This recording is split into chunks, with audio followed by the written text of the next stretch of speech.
What's up? Welcome to another episode of Speak Life. I'm your host, Quan59, and we have another amazing show for you tonight. Broadcasting live from downtown Las Vegas in the Gorilla Cross studio. We have a full house. We haven't had a full house like this in a minute. These are good ones, man. These are good ones. Yeah, these are good ones. We have a lot to talk about tonight, too. I got my man, Alano Adan, live on the line, so we're going to be getting with him in a second. And listen, man, I've listened to his music, but today and in the last couple days, I've been like going through his whole playlist. And I really didn't find any songs that I skipped. You know how you could go and you could just play the artist on, I use YouTube Music. I know some people use Spotify, everything like that. But I was playing it and there was nothing that I was skipping. Like, he's really dope. But we're going to get into him in a second. You're welcome. But first, I got my man, co-host extraordinaire. He wasn't here last week. I could tell he was sad because he would not shut up in the comments. Hey, that's what I do. My man, Jocyph in the building. What up, y'all? What up, y'all? Happy to be back. Happy to be back. I'm good. Tired, man. I'm dealing with a sick 8-year-old at home. This dude's been fevering since Friday. Oh, wow. Yeah, so the doctor said it's a virus, so I've quarantined my kid to his room, man. That's COVID. It. You know what I'm saying? But other than that, I'm straight. I'm glad to be back. And I love the fact that we have a lot of bodies in the house tonight, man. It's dope. Yeah, for sure. And my other co-host, I invited him last week, and he's like, man, it's too late. You got to give me more notice. My man, PJ, I Am Light in the building. What's happening? He's going to get that center of the camera soon, folks. I promise. Look. No, you're close. You're close to the center. That's the wrong way. There we go. Right? Boom. One little, yeah. There you go. There you go. Crowd's going wild. I got my man. He's going to tell his story tonight, but he hasn't been on in a long time. He was here for 180, so he did a little freestyle, which was dope at 180. But he was a regular co-host with us until he got in a crazy accident. I remember getting a text that morning from Sway, and he's just like, pray for him. We don't know what's going on. We don't know if he's going to make it. And when you hear that from one of your friends, somebody that, you've been dealing with for the past 10 years, that hits you kind of hard. And it was first thing in the morning when you wake up and you check your phone and you see that. But I got my man Kale's in the building. Big up. What's good? What's up, man? What's going on? Let me unmute your mic. That'd be nice. That'd be nice. Would be nice. What's up, man? It's good to be back, Quan. Man, as you said, man, I love popping in on y'all. We've had so many great conversations here, so I know it's been a while, but hopefully we get back to it on a regular basis. Yeah, man, and we're gonna give his testimony and his whole story of what happened with the accident, what he remembers, and the comeback, because it was something where, like, first of all, he could have lost his life. Yeah, he could have been paralyzed. Yeah, but now he's playing basketball again. He's doing everything he was basically doing before. So we'll talk to him about that and get into all that with him tonight. And then we got another special guest in the building. He is submitting a song, and that's how we kind of know him. He submitted a song to the music and video reviews, and we didn't like the song. He was kind of whack. So we invited him to the studio anyways. But no, we did like the song. My man Ricky Smalls in the building. What's good? What's happening? What's happening? Ricky. Yeah, Guy Smiley. That Guy Smiley. Yeah, that's what that Guy Smiley. Oh yeah, that's right. He was Guy Smiley. Guy Smiley. But yeah, man, blessed to be here, man. Yeah. Oh, I put the wrong person on the screen. I was trying to put all of us. My bad, man. But anyways, he's on the screen now. Dodo's taking pictures. He's paparazzi and co-host. But I got my man Alano. Wait, Allah. Say your got name. it. Alano Adan. Alibaba, all that. Alano Adan, live on the line. How you feeling, bro? What's poppin'? I feel good, man. I feel good. It's great to top with you again, man. It's been a little minute. Bro, it's been a long time. Actually, I was going to pull up the picture. I still will in a little bit. Of the last time we actually had an interview was like 2014, maybe? A smooth decade. Bro, it's been a while, and you were out here. Still pushing. Yeah, bro. You were out here with the Hogom tour, Hog Mob, and God Over Money. I just remember the logo. Like, we made fun of it because it said they try to put Hog Mob, H-O-G and G-O-M together, and it said Hogom. Yeah. Hogum. It's like, is that an acronym? Welcome to the Hogum. Welcome to the Hogum. Everything in CHH is an acronym, by the way. Everything in Christian, man. Everything. If you don't have an acronym, you're not legit. Yeah, basically. My first group was an acronym, and then I had to get rid of that because acronyms get on my nerves so much these days. Nah, my first rap name, I had Flo. I mean, Flo, but I also had an AKA, and it was like an extra name. And everybody had an extra name. It was like, yeah, my name is this and that, AKA. You know what I'm saying? Just in case they didn't remember Flo. With a whole acronym like giving grace to God's people. That's what it stands for. You know what I mean? Wow. I think we're gonna do this during the show. We're gonna go around and all of our names. We're gonna have to give an acronym for it. I'm not gonna. My name is an acronym, so I'm right there with you. My name is PJ. So, what's that acronym stand for? Praising justly, dog. You know what I'm saying? You already know. Is that a freestyle? I love it. You freestyle that. Bars. But bro, I mean, what have you been up to lately? The past 10 years? Man, a lot, bro. A lot. Been making music, obviously still working on music. That's very much something that just doesn't go away and never will. Do a lot of different seasons, a lot of just personal growth, a lot of things that I've been through, some crazy things. Continue to pursue what I feel God is a part of the reason why God put me here, and not leave it alone. Outside of that, I done had a son. I'm full 100% dad mode these days. Yeah. My son Ezra, he just turned 2 in November. So I'm out here, bro. Dad life. Yo, congrats, bro. Yes, sir. Yes, sir. What's it like, like now making music, now you have a kid, has that influenced your rhyming at all? 100%. My son is like, he's got the music gene for sure. It wasn't something that even needed to be like, given to him or me try to like set him up to do it. He just kind of came out ready to go. Like he raps my lyrics. He's a big time CHH. You know what I'm saying? Like that's dope. I think right now his favorite song, and for a while it's been his favorite song, is 10K by KB. He goes crazy. Okay. That's dope. Yeah. Wait, hold up. Oh, he goes crazy. He goes crazy. Bro, KB tore it up on that album though. I mean, that's my favorite album to listen to from him.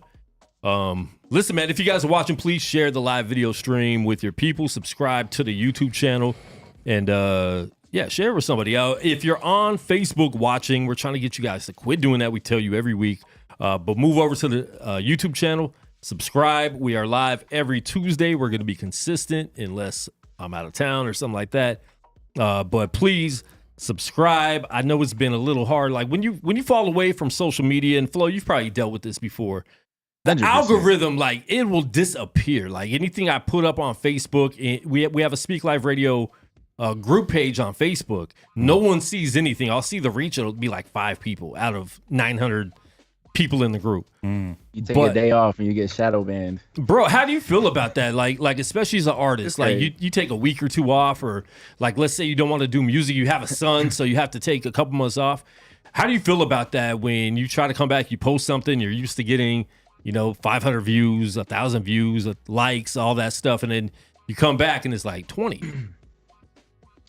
Man, I mean, I feel like for such a long time, like I was putting videos up, doing the reels, doing the content, and like nobody was paying attention. So that now it's like, my little bit of engagement that I get is like, I'm thankful for it. Yeah.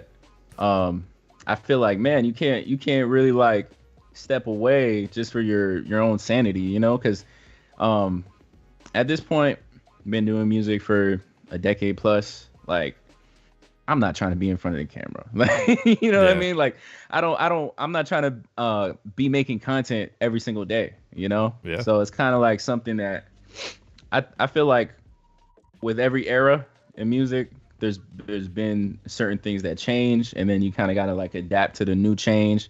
For me, way back when, it was like transitioning from people were copying music off of iTunes and copying whole albums to streaming, and we were like trying to figure out, like, we were doing crazy numbers on SoundCloud back in the day, and like we were just like, yo, like this is great, we're getting a lot of plays, but like how do we make money? You know what I mean?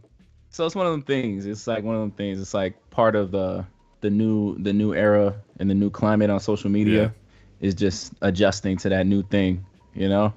So for me, it's like I try to do it sparingly, even though I know if I take a few days off, a few weeks off, maybe my engagement goes down a little bit, but you know, I'm not going to change my lifestyle, you know, just for the sake of social media. That's just me. That's so refreshing to hear, man. I feel like there's so much of an emphasis on you have to have engagement, and you have to be engaged with the people on, especially for me, I feel like Instagram is business, TikTok is more awareness, and Facebook is just flyer. You know what I'm saying? And I hear, like, I see so many people, here's how to grow your Instagram following, and here's how to do engagement. And they have these, here's like a algorithm, or like, here's a schedule for what you have to post, the times to post and everything. I've heard the schedules. And it's ridiculous. Like, I think it's refreshing to hear an artist to say, if people are really feeling me, they're going to see me and I'll engage, but I'm not going to try to do everything every day, because I mean, we were talking about it last week. You guys, grassroots marketing, I feel like is where it should be. Like, the engagement will be there. So I mean, I don't know. I just think it's really refreshing to hear from artists. What do you guys think? I was just gonna say actually the same thing, but on the opposite side of that, you know, like social media is so like forward driven now, right? It's like it's something that they make you feel like it's always changing. Has to be always changing. Yeah. Feels like it has to be a part of your growth, and that's not necessarily true, because now I'm thinking about the fact that, like, when you're not hitting those bigger targets, you got a genuine following growing, and it's like authentic people. So whether you're getting 10 followers every few weeks versus, you know, a video going viral and getting a whole bunch of random followers and never see your page again, you're getting 10 people that you can engage with on a regular basis. So really taking the time to kind of grow authentic following. I think that's super important. Yeah. It's true. It really is like a lottery almost. Like, you have a joint that goes crazy. For me, it was the Rocky Road verse that went crazy and did, I think, like 500,000 views on IG. That's my only, I would say, my only viral, like real viral post to this day. But like, I was never in the mindset that, like, I gotta go viral again, you know? And I know that's a challenge. That's a challenge for artists, and that becomes like its own little rat race, you know? But like does that help you make music better, that you're not like trying to make a viral song? You could just make like what you want to make. Listen, I make music for therapy. Like, that's it. You know, dude. That's it. I don't know. I can't speak for everybody, but for me, music is something that I never let go of, because like, if I did, I probably would off myself in different seasons that I've been in life. And that's just me being honest, as a Christian, just going through valleys and all types of different things. For me, it starts with me, and it starts with the things that I feel God has taught me in my life. And I try to just keep it like about personal things. And I know that that's changed. I know that, like, with the focus being on maximizing how many people you reach, there's like this, almost like you want to go into it trying to be very broad. But I feel like hip hop is a genre that was like cultivated off of people who were telling their real life story. Like, it was people who was really, you know, at the bottom and talking about their struggles and talking about things that they've really experienced. And now we're in an era where like anybody can rap, you know? Yeah, man. Yeah. So yeah, I think it's always been a thing that it flows from within. For me, that's where it starts. Like, the worst part is that anybody will listen to. That's the crazy part. Like, anybody can rap, but anybody will listen to it, and don't matter quality, if it's good or not. Anybody listening. Also, I feel like I think the idea of the way music is made now, because social media is so they go hand in hand, right? And so I feel like, you know, how everybody always makes jokes. Oh, you ruined a pair of Nikes just to get likes or follows, you know, like that's the adage where people, like, they say it as like it's a down, like they're saying it as a negative. But I feel like now, especially for a lot of artists, I can tell, like, okay, this song was made, but like this song was made for views, likes, reels, the idea of how I can get this effect to work with the song, and it's going to make a really cool reel. So when you're watching it, it catches your attention. So like, and all you need is like, what is it? 5, maybe 10 seconds before the algorithm will recognize, okay, you stayed here long enough. We're going to start doing more of this in your feed. I feel like that's what the creation has become with music. Do you guys feel the same way or no? Yeah.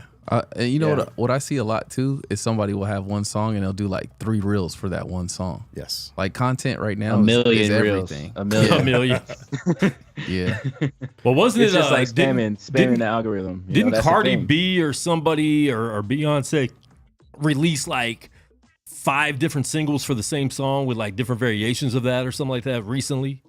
That's a big thing too. And people are hating on that because then she has like the top 5 songs in Billboard, but it's basically all the same song with like maybe a different feature, different variation of the beat. Yep. So, I mean, people are finding ways to like do music different now. And, but it, like you said, it's for the likes. People aren't doing it for therapy, like you said, for the love of it, for the art of it. People are doing it for such weird reasons to get recognized, but the people listening to the music, like it's here now and then it's gone. So even if you go viral, you get 2 million views, no one remembers that. Like you could be fake famous on the internet now. Yep. Oh yeah. Yeah. And I say it all the time. No, that catch that video, they don't know who you are, and the amount of people that end up actually going back and like tapping in with your music as a result of your viral reach off of a video, it's a fraction of the views. Like even if you look at a post on Instagram, you're gonna see how many views it got, and that's like the shiny object, 1 million views. Yeah. But I've seen videos get 1 million views and like have like 5,000 likes. What percentage of 1 million is 5,000? So is that the metric? I mean, what's the metric now for? Like I have what's 2 the point, viral metric? I think I have 2.1 million on a reel, but it's like something really stupid of a NFL commentator saying something to about Gwen Stefani, mistaking her basically for Fergie. And I posted it. I recorded it, posted it, 2 point something. I probably have 5 people following me from that out of 2 million people. Wow. But that's that's the benchmark. That's the if you have this many views, it is now considered viral. They change so it has to be 1 million, 2 so million. much. It's like it's constantly changing. But I feel like from what I've seen now, I think that it's because I think about like outside of music, I probably wouldn't have social media, but that's it. What I use what I use IG for, honestly, is I like to be on IG for the funnies, bro. Like I send funny videos to my friends all day. So I'm like saving reel after reel and sharing. So I feel like it's driven a lot off of shares and saves. Yeah, definitely. Oh, for sure. And I think that's why me and you actually get along, because some of the stuff that people take serious on social media, we're kind of making fun of. And I know we've had like dialogue going back and forth in the DMs about that, because people get 100%. So serious, especially in hip hop and Christianity and Christian hip hop. I want to talk to you about the fine line of being a Christian in hip hop and maintaining that ministry mindset and then making music for fun. How do you do that? Because you've been doing this for a long time, and I know you've probably had those struggles of going back and forth and those types of things. Where are you right now with that, and what's that struggle like of ministering the gospel but still just making fun music? Because you have it in both. Like you can hear, obviously your music is Christ centered, and then there's some songs that are just fun songs, like So how do you maintain that balance? I know who I am. I just continue to know who I am, because I mean, I'm sure that Quan, I know that you probably experienced it like early on in the inception of Christian rap. The people that came before us had to deal with so much flack just for the simple fact that they were rapping about Jesus. We couldn't rap. We couldn't rap in a church without getting made fun of, or having the doors closed on us, or being told that we're not Christian. Yeah. Exactly. As soon as you come in, you're like, they're already telling you about what you're wearing. You look like the world, this and that.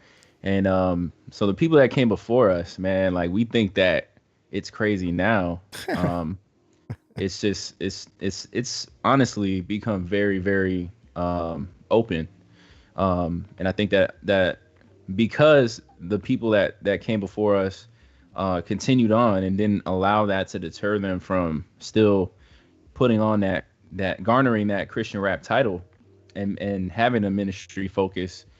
People like Mika rap today, and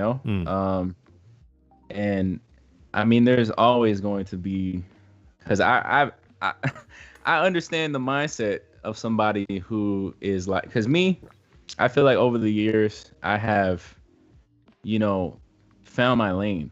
I wouldn't say that I've like veered away from anything, or I think that finding your lane is something that is like a lost art. Yeah. And I think that a lot of people are looking to, I mean, naturally we're we're inspired and influenced off of like what we've seen done. So we kind of just think I'm gonna replicate this, in my own way. But I think one of the most important questions I was asked in the beginning of making music and trying to be an artist was, one of my friends asked me, like, what's your vision? And I never really stopped to think about like what my vision was. I kind of was just like seeing people who had done it before. I knew that I had a passion for music, and I knew that I wanted to do it for the Lord. Like, I came into making rap music, making Christian rap. Yeah, I didn't like come from a secular background. That was my introduction to rap, was making Christian rap. So, and how old are you right now? I'm 31. 31. So when we met, you were early 20s. I was like, 22, like right into it. So like how old were you when you signed to God Over Money? Like 22. Okay. 22, 23. Wow, something like man. That. Yeah. Wow. Yeah. So I mean, man, from that time to now, just like my perspective on so many things, I think has just grown. I think that you just got to go through life and learn things. I think that from the jump, I always had that passion for music, passion for the Lord, and wanted to, make an impact for the kingdom. But branching out, I think me now, because I'm so comfortable in being a creative for the kingdom, I feel like I want to push the bounds of what a quote unquote Christian artist is allowed to create. Like, is a Christian artist not allowed to talk about like real life situations? As a Christian artist, does everything have to have like this altar call at the end? You know what I mean? Like, we read the Bible and we see a lot of things taking place in the Bible, and a lot of stories don't have happy endings, Definitely. And there's literally a book called Lamentations, which if you tap in and check that out, you're not exactly going to come out of there like, pumped up. You know what I mean? If you want to get depressed, lament. But life is like that, so I'm very much like maintaining the mindset of a believer. Like, I know I'm a believer. I don't need anybody to validate my Christianity, nor do I feel the need to try to perform my faith for anyone.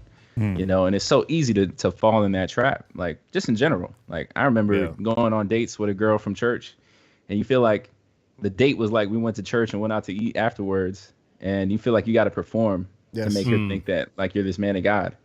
You know what I mean? And that's just like steps in the process of like your walk with Christ. I think that I've gotten to a point where me and Jesus know what's going on. Like, you know what I mean? And I think the older you get, the wiser you get, the more you realize like you have to be yourself, because yourself is going to eventually come out anyway. So if you're trying to fake the funk, exactly, then you're going to realize when you start being yourself, like, okay, now I looked fake because I was trying to be somebody else wanted me to be, whether that be a girl you're trying to date, the Christian hip hop community you're trying to be involved in.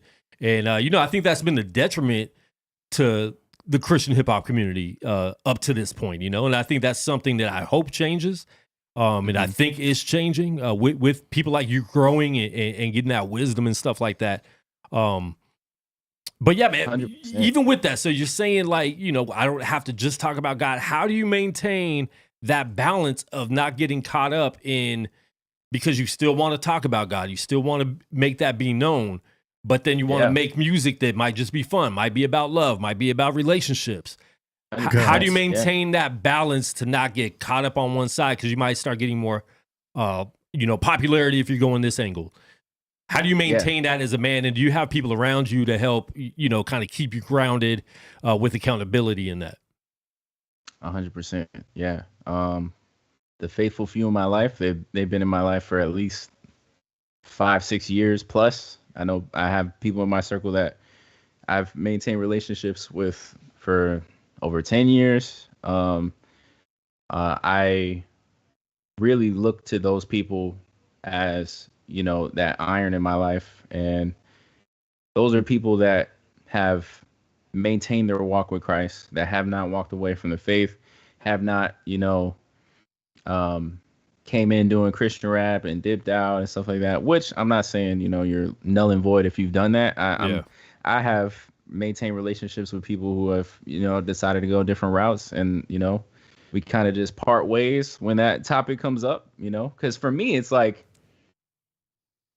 people are going to do what they're going to do at the end of the day, you know, like I'm not going to try to like convince somebody to keep making Christian rap if that's not where they're even at in life, you know. And I've had conversation with other artists that are like, yeah, man, I was trying to tell this dude, I see that he's, you know, kind of going in a different direction, and I'm trying to tell him like, you should make Christian rap. And I'm like, dog, but don't you feel like that's not genuine? Like, you're trying to encourage him to keep making Christian rap because he'll keep getting more popular.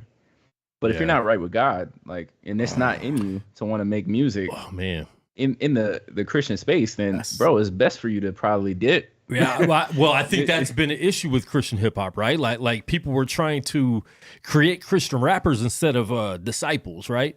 I remember my man Kid, who goes by Asaya Ziv now, who shout out Kid. That's one of the first people that I tapped in with way back in like 2011, 2012. But he was signed to Rapzilla's record label, and they didn't do anything to Infiltrate Records. They didn't do anything to disciple those guys. He was only 14 or 15 when he signed. So he's a kid. He was a kid dealing with grown men in the music business. You know, Hillary Jane was part of them, and then Script was part of them. Which he was older. That's my class. That's the class I came up with. Yeah. And so you saw how that was. Like, they weren't creating disciples with this. They were trying to like create artists. And I think that was a problem. And I think that's still a problem. Like, people are trying to lead people to Christian hip hop instead of to Christ. And I think that's where it's went wrong. And I think that's why the power in Christian hip hop that we felt 10, 15 years ago when we went to concerts and felt the spirit, we didn't have to talk about it. We felt the spirit. It's gone now. Like once in a while you still feel that, but it's not the same to where every time you went, you were feeling the spirit there, because we're trying to lead people to Christian hip hop instead of Christ. And wow, this is amazing. To that point, Quan 5'9", if that's the case, right? If anybody could just drop a song and be saying and talking all that God talk, can't they just turn around and be living a whole different type of lifestyle? Like, people want me to Jesus them to death. Yeah. People want me to like, for me, the Rocky Road verse got a lot of flack from both.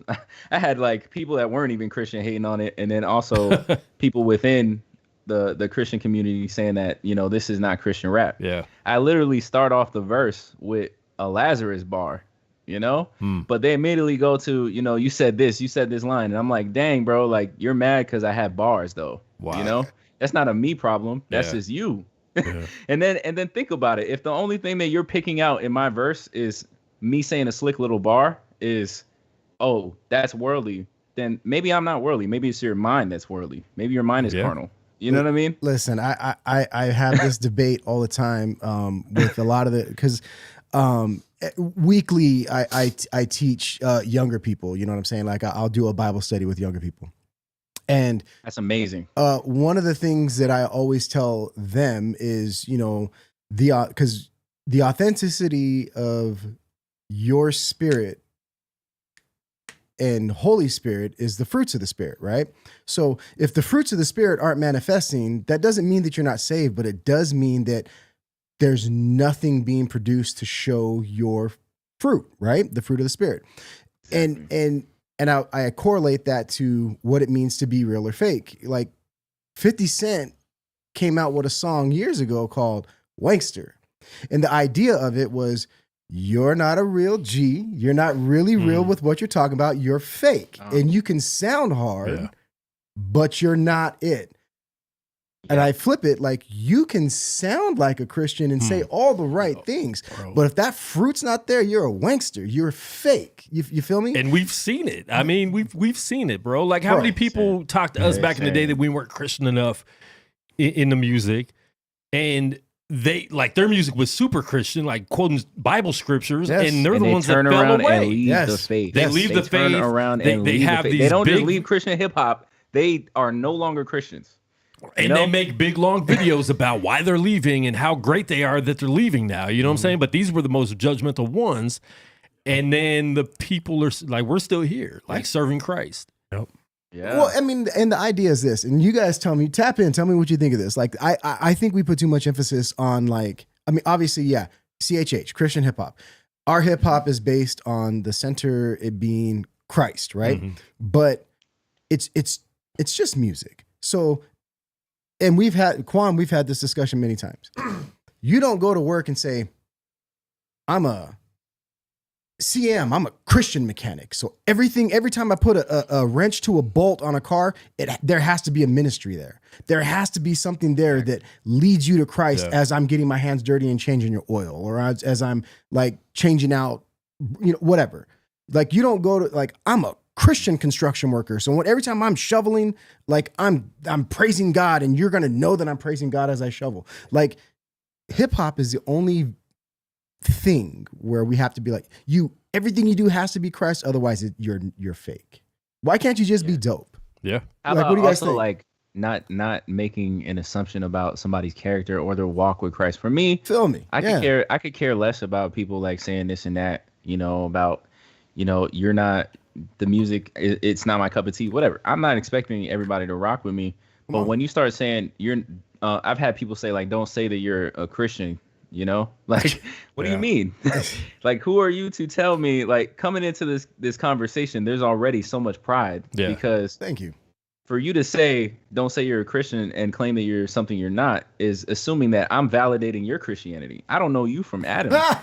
You could have just like popped every Molly in the world. You could have, you know what I'm saying? Like, you could have done the worst things. And that's not to say that you're even too far from God, but it's like, I know where I'm getting my leadership from. I know the people that I'm going to sit down and let them, let me have it if I'm acting out and stuff like that. Not strangers on social media, So there's like this assumption from the other end that, it should already be implied that I'm solid in my faith. So listen to what I say. That's so prideful.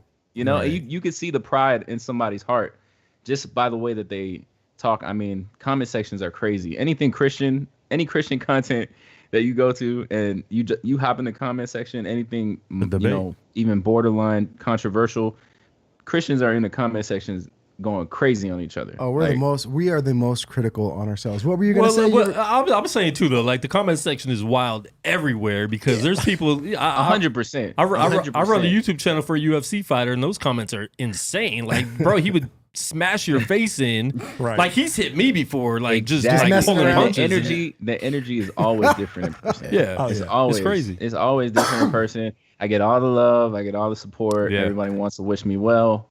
I just chalk it up to, like, people be going through stuff in their personal life. They take it out on, randoms on socials and stuff like that. And I've also fallen into, bro, I'm a human at the end of the day. There have been times where it's like, I'm going to say something slick back because Buddy is trying to, you know what I mean? Oh, I'm always a slick back type. And I'm naturally. Our humanity will always show. Yeah. Like, the troll gene is in my DNA. So people be, like what Quan was saying earlier, people be thinking that what you're saying is serious, what I'm saying is serious. On social media, I'm not really taking that serious, because I know social media is a facade. You know what I mean? So I kind of just try to get people to lighten up a little bit, Well, and my thing is, before we get to Ricky, I want him to be able to say what he says. Talk to the people around me to judge my character. I'm not letting somebody on the internet judge my character. I'm not letting somebody that might have seen me at an event judge my character. Yeah. Talk to the people around me because they're the ones I'm going to allow to check me anyways. I'm not letting you on the internet check me. You know what I'm saying? Jocyph can check me. Kels can check me. PJ can check me. Ricky cannot check me. Maybe. You never know. But that's what I was going to say. I think I agree exactly what he was saying. I think even getting back to the essence of hip hop, it was about being real. And I think as Christian artists, that's the freedom that we get to be real and for God to use our testimony in our lives to be able to help one sheep. So I think the comments are there and the trolls are there because they're supposed to be there. And that's good for us. But I think that people get to see, like you say, going back to our fruit, how do we live our lives? And then again, I think we get to have that freedom in making that music because it's therapy for me as well. But the goal is if I could help one person, or if somebody connects with it, then it goes back to what hip hop was meant for. We're all connecting in that way. So I think getting the culture back to even how the essence of hip hop was for Christian hip hop, where it's only real. It's not get jiggy with it. It's no, I'm gonna say some bars that I think somebody else may be going through. Or we all have the same kind of struggles, and now you can find some peace in it, knowing that somebody else is kind of dealing with the same things, and this is how we kind of overcome it. And if you ever don't know how to handle something, a situation that comes up, everything's in the Bible. Like, part of the problem is we're not in the Word enough to know the answer, right? Like, we're always trying to seek outside sources to get the answer for what we're dealing with, what we're going through, what this person's saying, what that person's saying. What does the Bible say? That's the only truth there is. Live off of that. Follow that. And our problem sometimes as a Christian hip hop community is we're more into the lyrics of that dude and that dude and that dude than we are of that dude that downloaded all this info for us and has a whole book of dope lyrics that we could read every day and get life from, you know? Man, that's good, dude. I think I love how, so, you know, I'm on fire because I told you guys before we started I got prayed for by a Latina. Two people have already said, like, music, creating music is your therapy. Say amen. You know what I'm saying? And like, here's the thing that I love. So like, Quan will always give me flack about it. It's become a running joke. But like, so I've built a studio at my house, and I create breaks and beats, and I write lyrics, and I have like I got like an album that the world has never heard because I create because it makes me feel better. And then the people close to me, they can hear a track and they're like, oh, why don't you put something out? Because I don't need to. Like, I'm not trying to get likes. I'm not trying to get paid. I do this, like, I'll go into my garage and I have like a paint session, like, and I'll paint something, spend 3 weeks on a painting and then paint it white.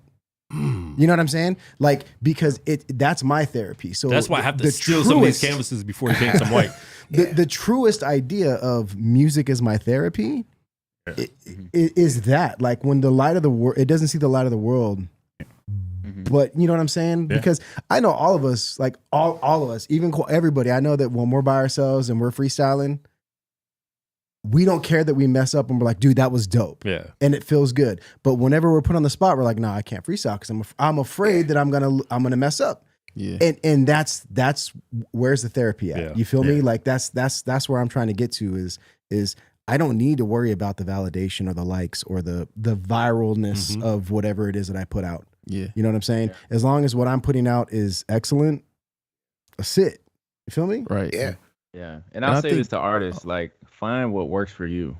Find what works for you. Don't worry about, like, what people are saying is what will blow you up. Don't worry about, like, this is the recipe to going viral. Nobody really knows. Like, let's be real. You know, because once you think you got it, you keep trying to spam that formula, and then eventually it's going to change, and then you got to figure out something new. So don't let it run your life. Don't let it run how you put your art out, you know, because I'm a person that, like, man, like, the reason people be telling me, like, you don't miss, and I'm like, that's because I will never allow myself to miss. Like, my stuff, you know how many times I'll go back and I'll, like, you know, work on something.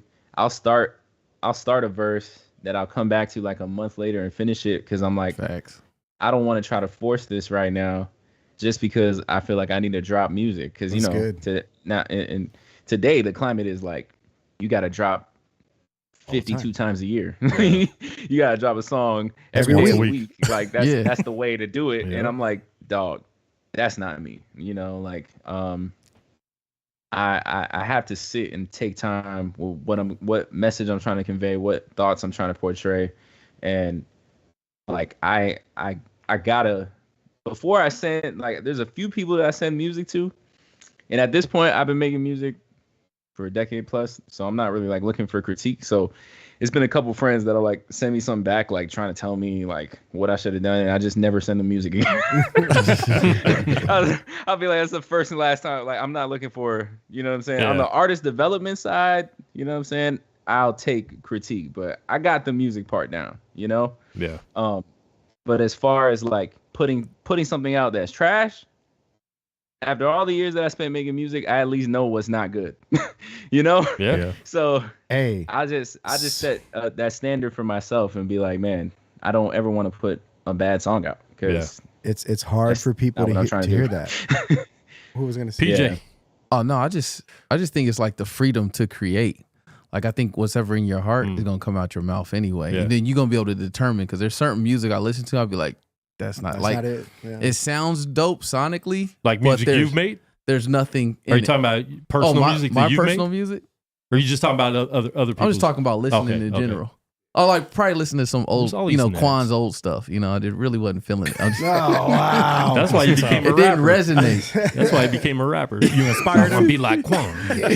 Quan 5'9", 5'9". Bars.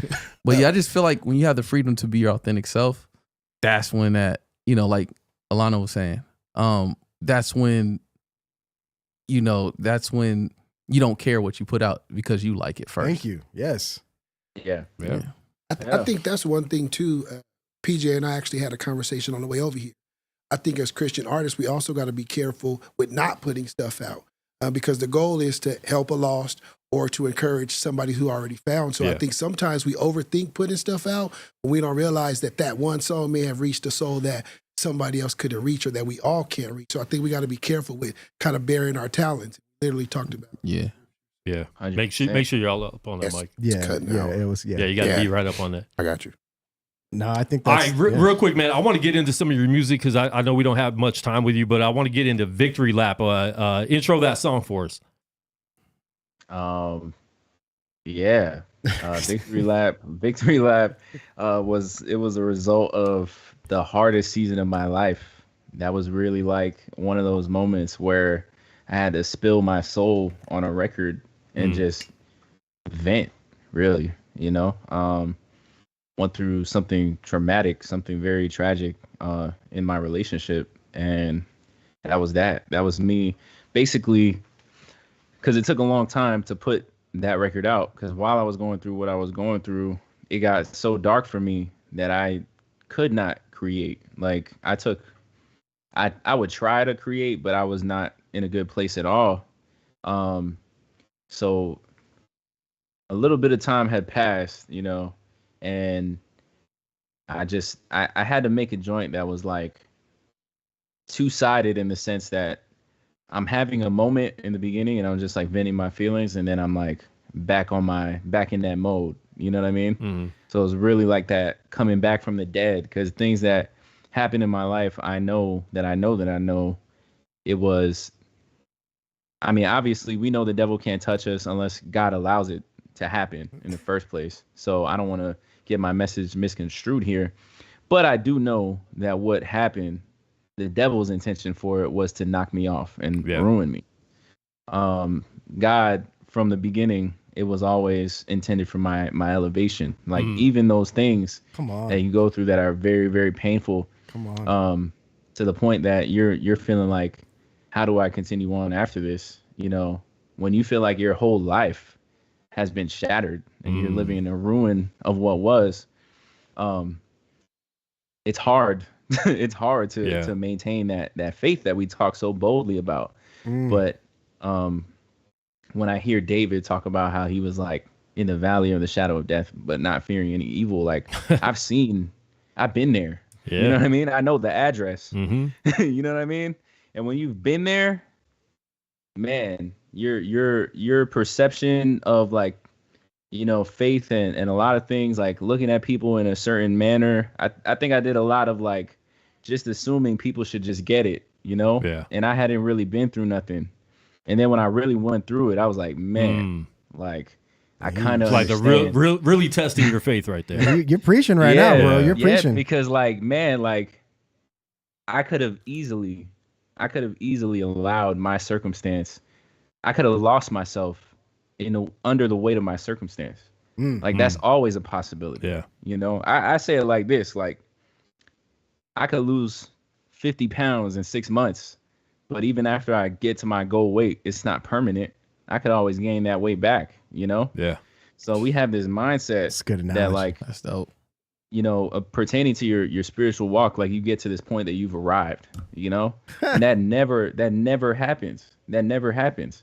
I started seeing like the real in the fact that like, man, what I thought was the end of the world may have really just been the end of my world, but it's not the end of God's world. Yeah. And God wants me to live in his world. You know what I mean? So you start changing your mindset. You're like, wait, that's good. It's almost like Neo in the Matrix. He died. He's dead. They shot him up. He's dead. And when he comes back, he cracked the code. He's fighting the agent with one hand. Yeah. Because you tried to kill me off, but like you didn't knock me off. So now it's like I have nothing to lose because I done been in a situation where I thought I had lost everything and I'm still here. So where do we go from there? There's only up. You can only go up from there. Yeah. You know? This track's gonna be fire. All right, let's play this right now, man. Seeing like, man, there's beauty in tragedy and struggle and in loss, you know? And I wanted to convey that on a song. That's good, man. That's deep. It's the longest intro to a song ever, but that was good. I'm so sorry. No, it was good. It was needed. Like all jokes aside, I think it was definitely needed to hear all that. So now we could actually listen to the lyrics and understand the song better. So I definitely appreciate that, man. And no problem. Let's get it. And we'll keep you prayed up on that too, man. Because I know, like, yeah, you overcame that, right? But those things could creep back in all the time. So you always need to be around the right people to keep you, you know, a circle of prayer and people keeping you on the right path. So yeah, we're gonna get into that song right now. This is Victory Lap right here on Speak Life. Here we go.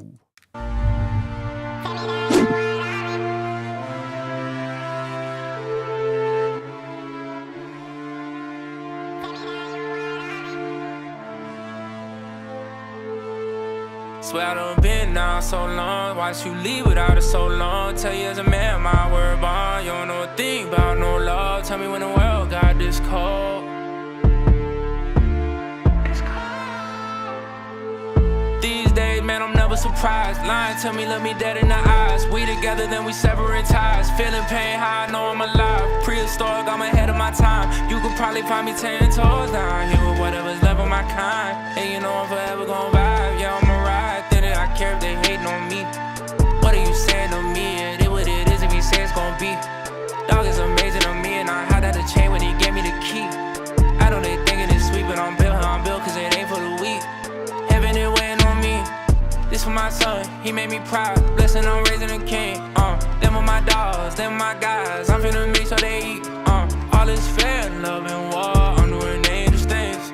Step in the game, run on the scope. Now they ain't making no peak. Really got rocky out on the road. Me and my brothers, we all don't go. Give me that light, we all gon' glow. Back then, felt like I was on my own. They didn't wanna see me ball, yeah. Devil came to knock me all, yeah. Never let them have my soul, yeah. Know you see me standing tall, yeah. Know you see me standing. Know you see me standing. Know you see me standing. Hey. Hey. Who stopping and care, homie, riddle me that. This is me running my victory lap. Finish line, that's where I'm finna be at. Give me the mic, I ain't giving it back. Industry under a vicious attack. It look like the fighters are set up, I'm giving them slaps and they not even hitting me back. Festivals want me on flights when I send them my price, they ain't hitting me back. Look, you don't plan on giving me jack. Don't even bother with hit my jack. Out of your box, but I've been in my bag. Demons, I smoke an infinity pack. Want me to go back and forth, but you shawty, I'm sorry, that's not where my energy at. Picture me signing an NDA. Got better chances of making an NBA. The way they minding everybody business, but they own shit. One they got an MBA. Moving like they working with the FBI, the CIA, and the DEA. Praying, but you never finna see me pray. Digging in my pockets, wanna see me pay. Keep your hands off of my royalty check. Crown on my head and my royalty check. Brothers won't fold on their loyalty check. Guess he ain't learned how to toy with me yet. This time around, I want all the respect. They want all of the motion, want all the connects. Money on that, you could call it a bet. Put up the shot and it's all in the net. Who stopping and can't help me riddle me that? This is me running my victory lap. Finish line, that's where I'm finna be at. Give me the mic, I ain't giving it back. Industry under a vicious attack. It look like the fighters are set up, I'm giving them slaps and they not even hitting me back. Facts. That's facts.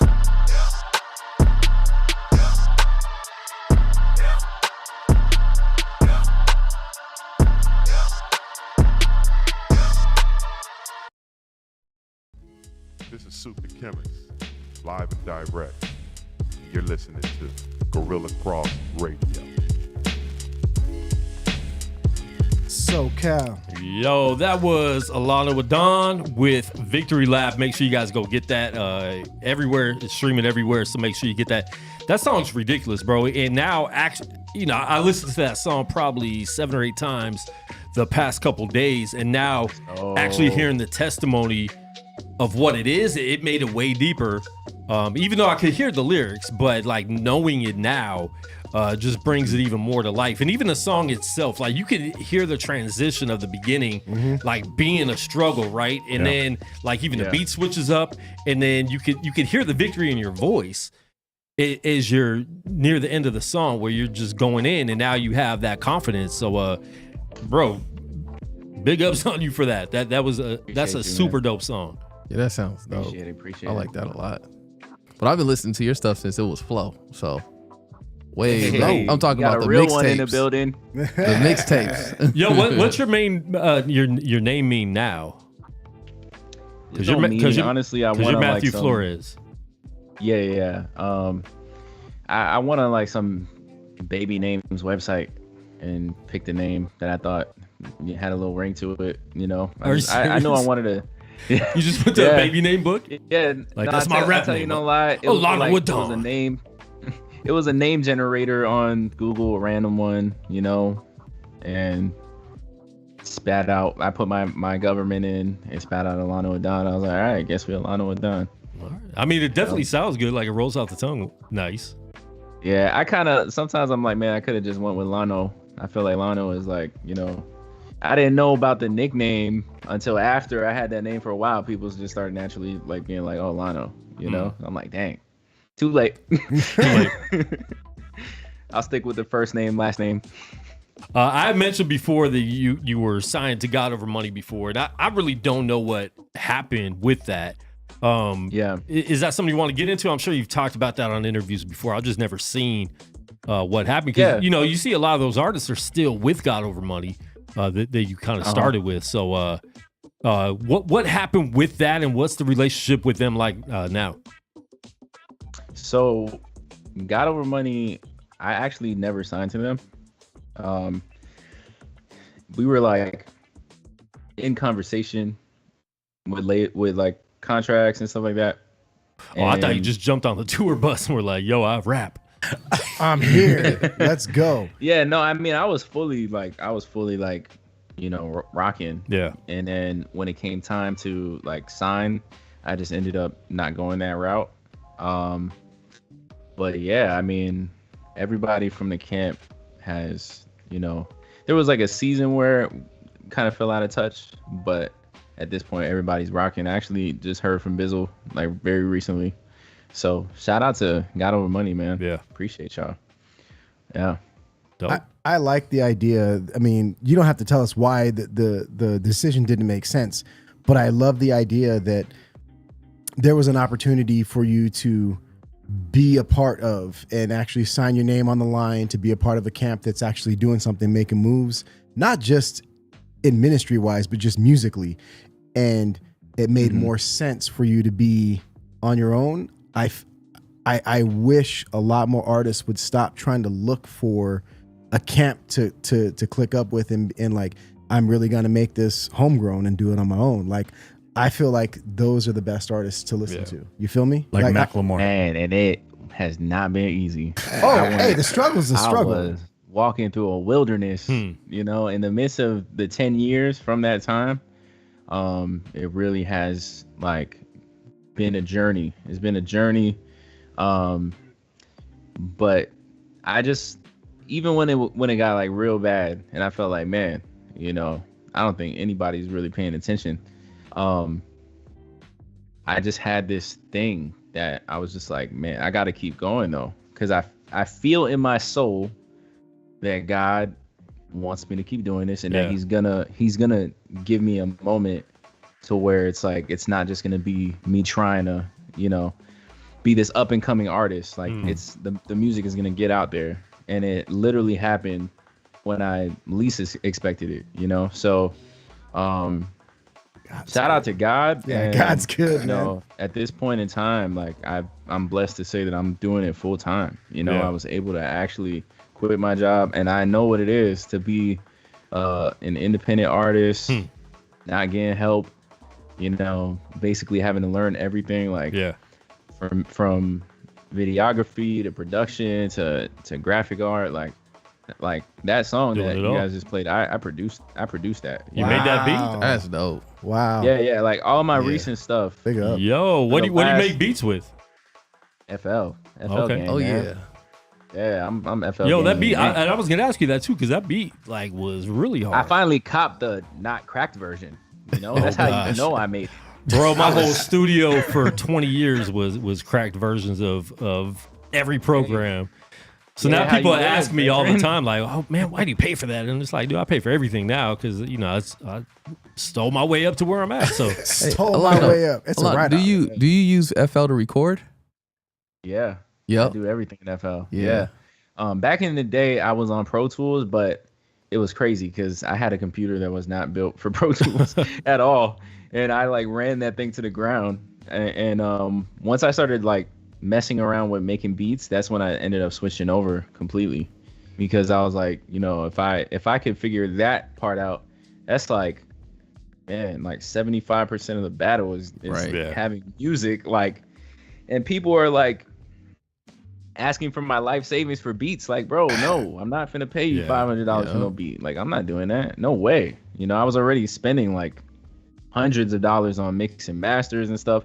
So all of those things, I had to figure it out. I had to learn it, you know? So I mix my own stuff. I master it. I produce my stuff. Dope. Like, and I don't mind producers asking for $500 for a beat. You know what I'm saying? But if you're not making $500 for a beat, quit asking for $500 for a beat. But I'm saying, like, but I'm saying, you trying to pay a bill off the sale. No, I feel you. But if they're making that much money, because there's some people making money off the industry with their beats, and they're selling their beats to the right people to be able to make that money. So cool. Like, if you want a beat for me, I'm gonna charge what my time is worth to make this. If not, I don't want to sell it like that or do it. But there's people just starting out. They made 5 beats on FL Studio trying to sell a beat for $500. It's like, bro, you better give that beat to a rapper that can help get you out there. There's a lot of that. I had somebody DM me the other day, and I just did not like the way that they went about. Like I was just like, man, do you really think that this is gonna elicit any type of like response? You know, he was just like, he took the liberty of sending me his beats or whatever, and he was like, oh yeah, it's only this much. Like, he's already telling me the pricing. Yeah. Like, out the gate. And I'm like, you know, that's not my thing. Like for me, since I make beats, like, I've learned that the profitable way to do it is leasing. So if I have 10 beats and I just lease all the 10 beats, I could keep profiting off all those beats, you know? So people get so, you know, riled up about that upfront bag that you're kind of like selling yourself short on making money from the same beat for like years. Yeah. Truth. You know? Thanks. So, and then it makes it easier for independent artists. You're going to have independent artists like constantly coming to you, dropping their little $50, $75, $100, whatever you want to do. You know what I'm saying? Because you could do MP3, wave lease, track out lease, you know, and you price it that way. And it's like you double your money that way. It's just not gonna all happen at once. But the chances of you getting somebody to drop 5 bills on the beat, you know what I'm saying? You're gonna be turning your wheels, like chasing that little bag, you know what I mean? So yeah, for me it was just like everything that is keeping me from dropping music. I ended up getting to a point where I got fed up, and I was like, all right, I'm gonna figure this out too, because I don't like the idea that I gotta wait for you to send me stems. I don't like the fact that I gotta wait for you to send me 3, 4, 5, 6 mixes. You know what I'm saying? I just started getting in the studio and just starting up over again. You know, so for the last year, 2 years, I've really just been producing all my stuff. You know, that's dope. That's dope. Did I hear you right? You master in Fruity Loops also? Yeah. Wow. Ozone, bro. Ozone. I've heard of Ozone. Okay. Yeah. It's really just a plugin that you use that will take it to another level. I'm not trying to get all music nerd. Yeah. Hey, I mix and I do all of that. So to hear when I heard that song, I was like, I can hear it sonically. Everything was spread out perfectly. Everything was leveled right. It just sounded clean, like professional. I was about to say, it sounded really mastering good, your stuff. And I was thinking about that when I was listening to it in the car because it was definitely like at the level that music needs to be on, and so I was definitely impressed with that. Man, I appreciate it. That was when I was like first messing around with the new plugin, you know, and honestly, it's all trial and error. I just keep trying to elevate, you know. All right, bro. Well, we do got to let you go because we do have a packed show tonight. We got some people in the studio. Ricky Smalls is actually going to perform live in the studio. We don't even know if he could really rap live. Come on. We're gonna get to him, and then my man Cope is gonna be giving his story about what happened with the accident and all that too. So we're gonna play one more song, man. WML. So intro that song for us. This is your Bruno Mars song. Oh, look at that! You got the vinyl. What? You got the vinyl. Joint, man. Did you do your graphics with that? Yeah. A friend of mine actually like went and made like a legit, like it's an actual vinyl. It plays on a record player. Yeah. Well, I mean, we're old, bro. We know vinyl. Where can we get it? Like, where can we cop that? You talking about the vinyl? The record, copies of the vinyl. Oh, it was like some. No. Where can I go purchase that record? Like, do you have like at your website? Is that it? Like, and then. Oh yeah. Yeah. You can find that on iTunes or everywhere. He's talking about the actual record. Vinyl. He's talking about the album. The record itself. I'm not even selling this. This was something that somebody. So you only got one. You only got one. I might just mass produce it. Now hey, I'm a DJ, bro. Like anytime I can collect records, like I collect records, man. I've got about maybe a good 600 something records at my house. Like that specific. Maybe that might be an idea that I'll probably have to tap into. Yeah, right. Make sure people are going to buy them though, because they cost a lot to reproduce. So make sure it's not. We gonna make sure everything copacetic. Yeah, exactly. All right, what's this song about, man? Because this is a sounds like a love song, sounds like a breakup song, sounds like Bruno Mars on. Little sad boy vibes, you know. Yeah, yeah, man. So that's it's sad boy vibes. Just a different like perspective in relationships, you know, being through different situations and seeing how it could be fickle, you know what I'm saying? So that was more of like taking that kind of like melancholic message and packaging it in this like groovy, like up tempo vibe. You know, I wanted to like embody like a 80s type sound, like a Phil Collins, you know, Feeling in the Air Tonight type vibe. Okay. Yeah. All right. And all the ladies in the chat want to know, are you single? Are you taken? Hey, only the Lord knows. Lord knows. Good answer. He's married to Jesus. You're gonna stay away from that. All right, bro. Listen, dude, I appreciate you getting on with us. We're definitely gonna have to do this again, man. We can't wait another 10 years. But no, let's not do but that. I definitely appreciate you, bro. Any last shout outs you want to give? Let people know where they can find you. Yeah, man. Alano Adan. Everywhere you stream music. Alano Adan. The boy Alano on IG. And appreciate you guys having me. Shout out to you, man. Appreciate you, bro. Yes, sir. And we'll be in contact, man. This is WML. Want My Love right here. Speak Life. Heat of the moment, temperature rising. You can see through the small something's on the horizon. But I know you don't know what you want, so how can you know what I need? Girl, I'm way too busy watching my back to want you here beside me. Hey. 'Cause you really want my love, you really want my love, you really want mine, you really want mine. I said you really want my love, you really want my love.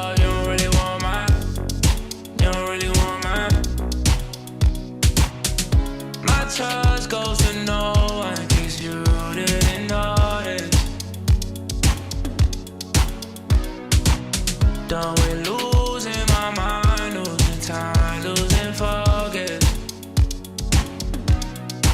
And I'll admit it, yeah, we had a good vibe the other night, but it doesn't mean that we're meant for each other. Just for you to tell me I'm the only one and give your heart to another.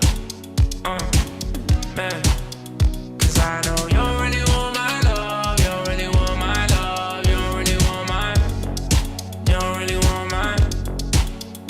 I said you really want my love, you really want my love, you really want mine, you really want mine. You really want my love, you really want my love, you really want mine, you really want mine.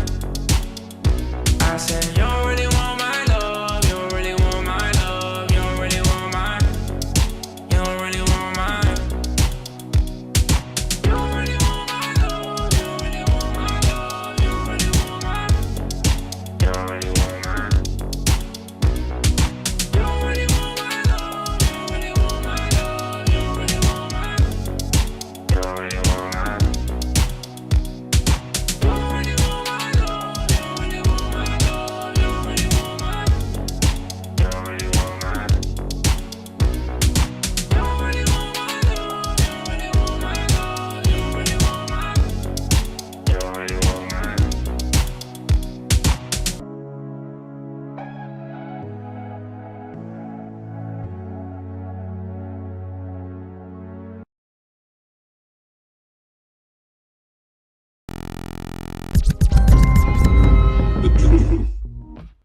Put your headphones on, PJ. You gonna get on me this whole entire show? do I ever let up? Nah. All right, man. We have a special guest in the studio. You know, you heard him ask a couple questions and talk a little bit, but you know, we want to get into him a little bit more as well.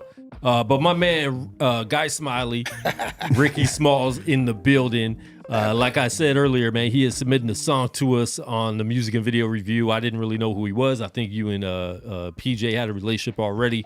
But where do you live, first of all? Because you're in town. You don't live here, but you've been here a lot recently. Yeah, so I'm from Bakersfield, California, but I live in the Bay Area now. So I'm out here often. I was before. It just happened to link up with PJ through IG. Okay. And so you jumped. Who jumped in whose DMs? I did. I think he has. Yeah, I heard Gasoline, and I was like, this dude is dope. I want to do a track with him. How many tracks have you guys done together? One so far. Okay. Yeah, I plan on doing a lot more though. We found out we were very like-minded and liked kind of the same thing, had the same kind of outlook on this Christian hip hop. So we've been connecting ever since. I was out here earlier this month. We shot a video. I'm out here and we're doing this. So God is working. That's dope, man. Are we playing that video tonight? Did you send that to me? You already know. Yeah. Okay. Yeah. we only have a couple submissions, so dude, so he's actually gonna perform live in the studio. What's the name of that track you're doing? Gasoline Draws. It's the one that was played on here last time. So so we're gonna do it live. Yeah, absolutely. What did we rate the song? Do you remember? I think it was like a 4.9. Some people gave it a 5. Because we all individually rate. So I mean, what did I rate it? You rated it high. I think you even said that day you rated a lot of them high. So that was my first time tapping in. But you gave it like a 4.5 or a little higher. It was I on the show? That's pretty Yeah, good. Did I rate it? What did I rate it? High too. I think higher than a 4.5. You was feeling it, man. I posted it on my IG, man. So it was good. It's the same one, yeah. Same like song. that track. Whoever your boy is out in Bakersfield. Yeah. Woo. Yeah, KV did the beat. But yeah, y'all was on my head before the song played. So yeah, I was watching it. That's where the Guy Smiley came, and yeah, PJ was like, "Okay, listen to us." So, yeah, it was good. It's a good experience. Yeah. I mean, if you can't tell, we can't really trust PJ with everything. Yeah, I don't know. I feel like he pretty solid. Nah, man. he's a good dude. Yeah, I just like picking He like messing with me. Okay, right on. 24/7. That's it. I've known him since he was like 15. That's what he said. Yeah, he gave me the story coming over here. So yeah, long time. Yeah, he used to make beats. For one of our mutual friends, and that's kind of how we met. And yeah, man. I mean, there's a long history of Christian hip hop in Vegas and just the community out here, man. So that's one thing we're trying to do is build that back and create some type of leadership and some type of, not even leadership necessarily, but some type of accountability, and because I feel like there's still people out here doing it, and everyone's on their own in their own little pocket instead of together like it used to be back in the day. And I don't know if that's part of me needing to help do that in Guerrilla Cross and Speak Life, doing that, but that's something that I know me and Jocyph have talked about a lot, of building that back up and creating that community, not just for the music, but to be able to disciple each other and keep each other accountable and encourage each other and all that stuff. So man, go ahead and get into the stage area. This is Guy Smiley. He's going to get into that track, and then we're going to get into Kale's Cope. And man, we got some pictures of this too that we're going to be man, yeah, putting those up pictures are of what he. gruesome. I want to say one thing too. Shout out to Quan too, because he brought a lot of different CHH artists to Vegas. Oh yeah, like that we would have never been able to see it had he not made that platform. Yeah, some of the best relationships I have through Christian hip hop has been through the Guerrilla Cross platform. So that's just facts, man. I met some of the dopest people. People I still keep in contact with, man. Shout out G Bless. Real. Hey, shout out G Bless. Yeah, I just talked to him the other day. Yeah, that's my guy. He taps in every once in a while. So just solid relationships with just good people that's still doing it. So yeah. Alrighty. Well, this song is. Let me turn. Oh, your mic is on. Yeah. This is dope. I like this. Like just a single one-off live performance of a track, dude. I hope this catches on. Yeah. This is dope. That is dope. So what's the name of this track again? Gasoline Draws. Gasoline Draws. Gasoline Draws. Right here. Speak Live Radio. This is Ricky Smalls. Here we go. Yeah. This world is crazy lately. I've been losing focus. Seen a crack pipe. Told it I'm the dopest. Now it's time to lead. Can't do no follow. Yeah, we performing like the Apollo. Broke is still broke, even if you dress it up. I had to shake the ground cause it was starting to mess me up. We spend more time on TikTok than in the Bible. If ticking was a grenade, we'd be praying for survival. Everybody got a side dish, mac and cheese. And even vegans keep a little chickpeas. See, we ain't got no villages, we raising self. And they done changed this race to chasing wealth. It had me stressed out and slacking on my health, on my fake cheese, cause I ain't trying to melt. Fork in the road, I want that path less travel. Fork in the road might put your face off in the gravel. Gasoline draws. Yeah, baby, you cool and all. See, I might pull up, but I don't want no gasoline draws. We can make a play, man, get to this bag, but hey, temptation ain't new, it's like a magnet to the flesh. The devil crafty, but that flesh gon' do the rest. We wasn't taught to hold our tongues unless it's getting pierced. But the power of life and death is something fierce. I'm trying to change my ways, spirit be my GPS. Seeking ye first the way, maker do the rest. See, I ain't trying to judge, and I sure can cast no stones. Only fans of prostitution, it be all up in these phones. These kids got it hard, they can't see which way is up. To tell the truth, I'm blaming us. It ain't no surprise, we was kids raising kids. 9 months later, can't forget what we done did. Now we ain't got no choices, gotta get up off these cushions. It's either struggle, go to school, or get to pushing. And I done tried it all by any means except the right ones. Anybody has some trees and I was dying just to light one. Gasoline draws. Yeah, baby, you looking cool and all. I might pull up, but I don't want no gasoline draws. We make a play, man, get to this bag, ayy. If it's sin, then I'm out like a light. Can't get caught up in this hype. See, it's a struggle till you change your appetite. And then prayers start to come in like it's FedEx. Seeing sin like a circle with that red X. It be all around me on the gram and on that Snapchat. On the back of my mind like a snapback. Recovering addict, trying to take it to the chip. So when I see it, gotta hurry up and dip. That glamour, glitz, and fun, man, they be oh so deceitful. But then you gotta run it back, it's like a sequel. Chasing dimes while you running from your equal. Failing God and disappointing your people. Gasoline draws. Baby, I might pull up, be outside, but I don't want no gasoline draws. It's Rick, man, Speak Life Radio, man, glad to be here. Hey, but I don't want no gasoline draws. Hey, but I don't want no gasoline draws. Make a play, man, get to this bag, but I don't want no gasoline.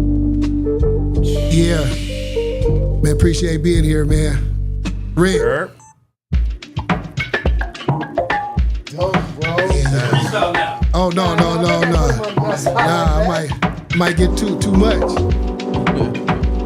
That beat is hard though. Yeah. Yo. You got a freestyle in your Kels? Always. What's me? I do this is easy. Grab the microphone, get to spitting, greasy. Yeah, this off the dome, never alone. I be in the building like Macaulay Culkin, Home Alone. Oh. Yeah, the bars off the top, never ever gonna stop. I rock. Grab the microphone and go, I spaz, everybody know. Top class, elite class, best in the building. If you want it with me, let me know, we kills it. Microphone freestyle all day. If you want it with me, just say it. We can go, we can flow. And I do this every day, yeah, you know.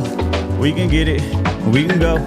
Say I do this every day, yeah, you know. Okay, I'm in the building on the microphone spazzing. Everybody know it's comedy, we all just laughing and glassing. Everybody got, never mind, go ahead. Who else? You got a freestyle, PJ?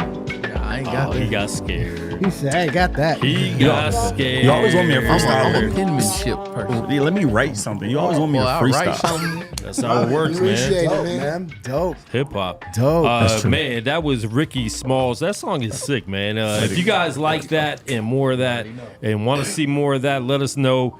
Hit us up in the comments right now. First of all, let us know where you're watching from in the comments, whether that be local or what city, state.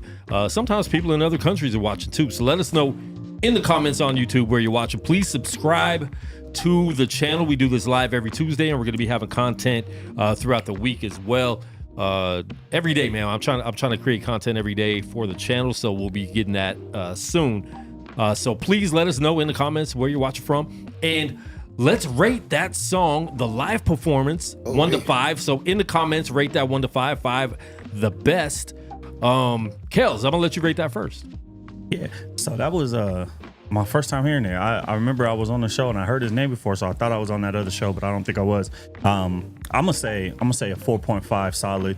The live performance itself, you know, like for a song to have such like a mellow flow, to be able to like kick up the energy and be able to like emphasize certain words so that you feel it, that makes it super dope. So Yeah. I want to hear the track too so I could compare, but just sitting here listening, like at moments I catch myself bobbing my head and then be like, oh, okay, he's snapping a little bit. Oh, okay, there you go. So like, yeah, it was dope to see in person and just be able to put that energy to that mellow beat. So that's solid, bro. Yeah, we got a 10 out of 10 in the comments when I yeah. said 1 through 5. So it's all good. But I mean, that's them loving the song more than just a 5. Jocyph, what do you give it? I always give, anytime somebody does anything live, I will always give you top marks because, especially in 2024, people don't do it. Yeah, so you people get a scared to solid get 5 out on of the 5 stage. because, like, anytime doing something live, like I can hear you when you first started, you were like, and then when you felt it, like you could see it, you felt it. I was like, oh, he's feeling himself. That's dope. So solid. And I 5 like out the of 5, smooth yeah. flow too. There's times where like his flow is so smooth it looks like he's gonna mess up, but he's not really messing up. He's just so smooth that it's like naturally coming out. He's not stressing the words or trying to stress getting it out. So I personally am gonna give it a 4.9 because there was some shake on the camera when he tried to do the handheld, but that was actually my fault. But I tried to pull this camera down. And, You can't give a bad like I'm giving overall a negative review. He should have shook from with you the messing camera. it With the camera shake, he should have learned how to shake himself. But no, bro. I mean, that's dope, and I definitely appreciate you. That was last minute. I asked PJ, I think today or last night. Yeah. If he's coming through, does he want to do a track live? So we're trying to get someone to perform every week live. And what's gonna happen is there's a co-host in here. You've already performed live. Yeah. You did a little bit at 180, and we're gonna get both of you guys on the next 180, which hopefully will be in May. But there's another co-host in here. Ooh, May, nice. That raps. I keep hearing about him rap, but I haven't heard none of your songs. I want to hear some of your music, man. Oh man, So we're gonna get him on the stage. Should we do it next week or in 2 weeks? I think we should do it next week. Look, He said he got a not studio. next week? He's in his He got garage. the studio, Listen, so listen. he Hey has man, a don't be week to burying prepare. them talents, man. Listen, has a week I'm to more than prepare. likely might not even be here because you know Wow. I got kid duties on Okay, Tuesday nights okay, now. okay, you know what I'm saying? cool. Okay, next so time. in 2 weeks. 2 weeks. You got time to practice in that garage. You got 2 weeks to practice. Nah, I don't. Nah. Nah, because you don't want no gasoline draws, bro. Go ahead. If I did anything, I'd probably do like one verse. That's cool. Like a solid like 30 seconds, and that's it. That's all you're gonna get. That's all you're gonna get. Spit your verse. That's fine. Spit your one verse. You have hooks too. Stop. Hold on. Oh shoot. Oh yeah, please run his. I never heard your music. I want to hear it. Man. I don't know. I mean, none of the stuff in my computer right now is mixed. If I do have it, I doubt you have it. I got so many folders everywhere, bro. Yeah, Quan probably doesn't have like. Yeah, it's very deep. Yeah. So, Bakersfield to He's trying to change the subject. Oh wait. Oh. Oh, that's you. Oh, Okay. this is. It's called Sons of. Oh, you made This the is beat. Are you Boombox rhyming on Titans. this? Yo, you made the beat too? No, this is Sundance. This is Boombox Titans. Are you rhyming on this? I slang rock on the there he swing goes. and I swing battle axe chops to the base of a beanstalk to watch giants drop. The kingdom now has a rift within the ranks and the saints. They rap. made a shift from thanks to word shanks. What makes me inferior in the eyes of men who see themselves as superior, always trying to contend with dogmatic ammunition Yes. conditioned for discord. Semi-automatic wisdom to riddle my front porch. You learned to teaching out of context. Set up a soapbox, pulpit, started preaching like bomb threats. Posted your theories like a contest. Trying to survive as the last reply on Facebook nonsense. We all walk the same journey on different roads. Even the Pharisees had knowledge by boatloads. And I ain't trying to be that plank eye saint. I just call him how I see him, sinner saved by grace. There you go. That was hard. Okay, This is what I this don't what you even rap. sitting on, I don't dog. even rap. Yeah, This dude, what's like- in that garage right now? Bro, we've got so much. But like I was saying, like when I record, like Quan's seen everything that I've recorded. I've got like remember when Peace was on the radio show and he said he has like folders. I've got folders of stuff, but I it's not important for me to put it out there. Like I'll give it to my people. Like my crew hears it, whatever. My wife hears everything that I do. No, that's dope though, because there's a Bible verse where it talks about bearing your talents. Yeah, you know? the one the guy that says like, "Hey God, I want to protect this, so I'm gonna just hide this under this rock." Yeah, And you know, he was like, "Why don't you go to he's the doing darkness good. with like he's giving us natural biblical teeth?" examples. You know what I'm saying? Yeah. Like, good job, good job. Nah, but God gives you the gift, and you're like, "I don't want no one to hear it." But no, and then for you real, play it, and it's like, "Yo, I'm gonna samurai." no, I'm serious. Like you should release it. You know, you never know what seed it might plant. First of I'm all, just saying. he told Sundance, who makes all the beats in the background that we play on Speak Life. He makes all the beats for Sundance is a things we're doing. monster. And he Yeah, adds he you is. here on for Speak Life on Instagram, the thing we put up today. That's all Sundance Terra Firma beats. So I gotta go make sure you I gotta go follow check him out real Terra quick. Firma on check them out on any streaming platform. All the beat tapes are up there. So make sure you check out all the beats we play, man. Like everything we got, like, you know, everything. So make sure you check them out. But anyways, you told Sundance. I will. But when? When it Tomorrow's gets, not promised. When so it you gets finished. When it gets so look. we just okay. gotta finish this project and put it out. I wanted to talk about the live performance and get a little bit of information on my boy, and then all of a sudden it Take the switched to light me. off So himself. all I'm going to say is this, and I will say this on camera so that people will know. I will put out like something. Yeah. I'm not going to Put put out out an EP, man. I'm not going to put out a full album. 5 songs But it will happen this year. not this year. What do you mean not this year? It's the beginning of 2024. You got 8 months. He's a procrastinator. You probably I'm a I got that from Michael procrastinator. Scott, The Office. I don't know. We'll see. Yeah, maybe I'll put something out. I don't know. We'll see. man, just drop it, man. You got folders. I just heard you say you I have do. folders. I've got. Yeah. But what I wanted to ask was this. Yeah. You went from Bakersfield Yeah. to the Bay Area. Yeah. That is a drastic jump. So it was what's just- it like? It was just work. So man, the Bay Area is beautiful, man. Going up there, it's a change in life. Growing up, born and raised in Bakersfield, it's different, you know. So the Bay Area is a lot more opportunity. Everything's accepted a little more, so a lot more freedom. So I think even with making music, man, a lot of scenery, a lot of water. One time went just off of the lake just to write. So it's different up there, man, than being from Bakersfield. What Still part of- shout out to Bakersfield, man, born and raised, man. Well, I mean, they all in the chat, man. You I'm know? from Fresno. Okay, I'm right from on. Fresno, my Okay, man. yeah, So like, right on. I'm there. But like, Yeah. what part of the Bay Area? So I live right across the Golden Gate, so it's Marin. Oh, so man, as soon as you go across the Golden there. Gate, I'm right there. Yeah. All right. That's crazy. I just got back from the Bay. I went out there for work too, so I was out there for about 2.5 years. I was in San Ho and I was working out of Livermore, so I was not too far from you at the time. But I had to get back to Vegas. Vegas is home, man. Ain't nothing like Vegas. But there's a lot of good things about the Bay. There's a lot of terrible things about the Bay too. But like that's anywhere you go, right? So, but yeah, I had to get back to Vegas. But man, yeah, you're definitely right. The places you can go just pull up and be around in the Bay is nothing like it. So. Yeah, creative vibes. But one thing the Bay don't got is heat. So Bakersfield hot like here. So that's the best thing I gave away was the heat, man. Oh man, dude, I moved to Vegas for the heat. Ooh wee. Yeah. There's Cali one weather. gnat. There's a one gnat gnat flying in the around studio. here. Everybody's trying to catch it. That bothers everyone. One little gnat could bother the whole trying to world. get on the mic, I think. It's ridiculous. How long you been rapping, man? So man, I was making secular music, man, for about 20 years, and man, Gasoline Draws was actually the first song I made that was semi-Christian. It was kind of what we were talking about earlier. It was just at the moment I was at in my life. So I had made some songs with my boys. It kind of wasn't feeling it, wasn't positive. So that's exactly where I was at. It kind of pushed me into Christian hip hop. So I just decided, man, if it don't glorify God, I don't want to make it. Now, were you Christian while you're making that music? So I took a long gap of making music, about 10 years, and my boy got back into it. So he like, hey, come lay some verses. So when I went, I was still positive, but not Christian. And then I had to tell them, man, we trashed some album where I was like, man, I can't be on it. It's just not what I'm on. And but I'm saying you as an individual, were you Christian while you were making? Yeah, okay, whole so you were time, Christian man. the whole time making. Yeah. That's dope. No, so not making secular music, but when I came back and got on his verses, I was full-fledged Christian. But his so music wasn't 100% positive. You know what I mean? So I would just make sure my verses were at first, and then I was like, nah, I just got to get all the way off of it. You know? It just ain't for me. It's good. Get those convictions and you know, like heavy. That's a good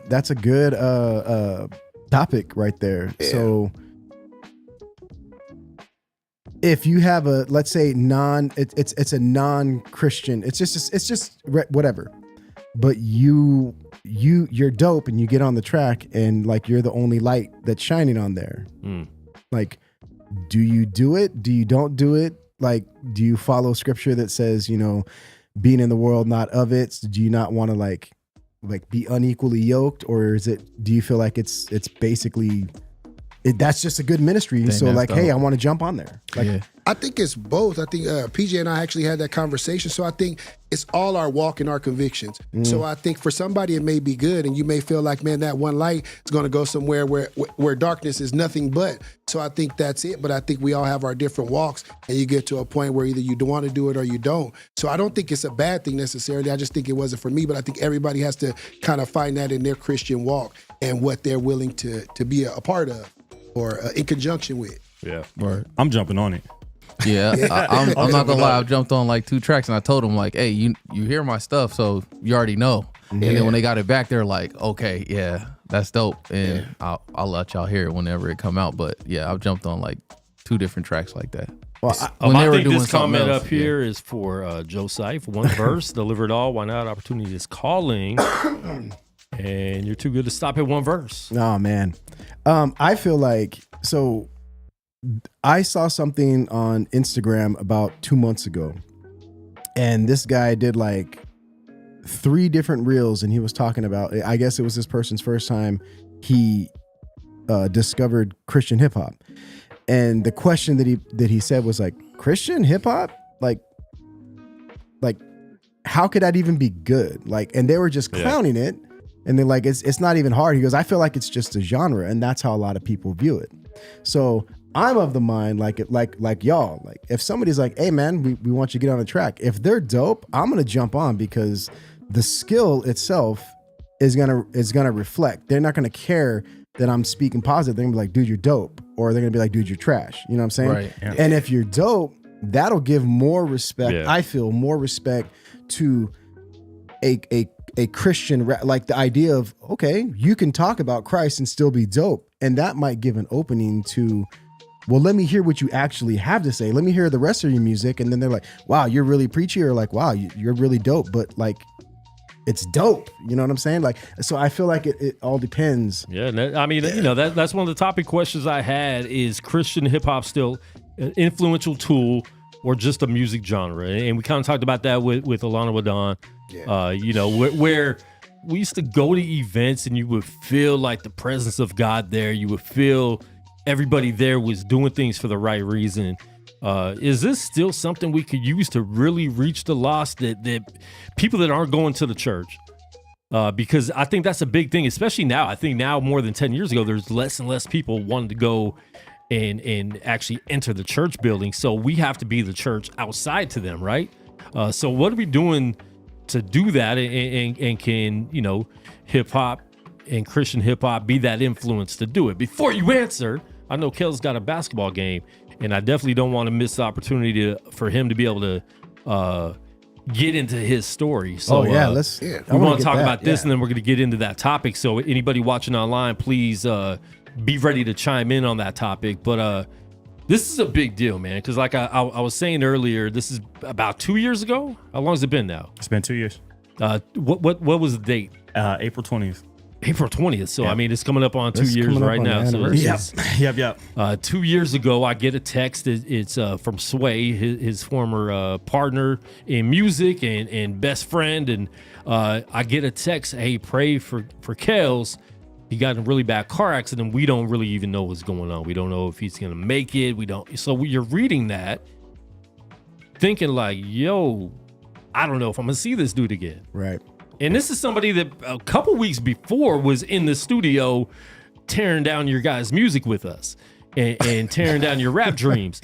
But you, it was good news. You were alive, but you were not doing well. I'm going to put up a picture of let's see those pictures. The car right now. Let's see. Jeez. So that's, what kind of car was that? Volkswagen Jetta. Okay. So explain that night or day. I'm not sure what time it happened. Just explain, and I know some you don't even remember. Right. Just explain from the top. Where were you going? What were you doing? What happened? Yeah, man. Regular off day. I had just started like a real like solid fitness journey. So I was working out on a regular basis, and it was an off day. It was like 3:00 in the afternoon. So I'm like leaving the house, ready to go to the gym, ready to go get a workout in. Was super, super excited because, like I said, I had just started this fitness journey. I was like on the grind. So I'm driving down and I'm getting on the highway, and you know, I remember being at a red light right before the freeway entrance on like Jones and the 95, and you know, I check my phone, respond to a message, throw my phone on top of the dash, and drive off through the light. It's the last thing I remember. So you drove off what? Through the light. So again, the light, it was the entrance getting on the freeway. Oh, you're getting on the freeway? Getting on the freeway, yeah. So on Jones and 95 area. Yeah, so it's a stoplight, and then you go through the light, and then you do a little roundabout, right? Mind you, when about I woke what time up, was this? It was about 3 in the afternoon. Okay, 3 in the afternoon. Okay, my bad. So I just remember stopping right at that light, and that's the last thing I remember. When I woke up, I had already been all the way around the freeway entrance and off the side of the freeway into a metal grating. So next thing I remember is being drug out of car, not being able to feel anything on my body move. Literally woke up to somebody tapping on the window like, can you hear me? Can you hear me? I'm like out of it, but I can't move a single muscle in my body. So mentally I start freaking out. And it wasn't until they were actually dragging me out of the car that I calmed down a little bit because I could feel pain in my leg. So I broke my femur. Which is almost a good thing, right? That you could actually feel something finally. 100%. So like I was freaking out. Like I literally, my only thought was I was paralyzed. Like I can't feel anything. But as I'm being drug out of the car, again, I'm in and out of it. The next thing I remember that kind of calmed me down and helped me start breathing a little bit was the fact that a shooting pain going straight through my leg. And I was like, okay, there's something there, you know? So it was weird because the pain was relieving. But yeah, next thing you know, I'm getting thrown on a little, you know, stretcher, getting drugged to the ambulance or through to the ambulance or in the ambulance all the way to the hospital, and I'm kind of just in and out of it the whole time. Basically, I start coming to and start being more awake in the hospital. Dude, the femur is like the hardest bone to break in the body. Absolutely. Did it break through? Yeah, absolutely.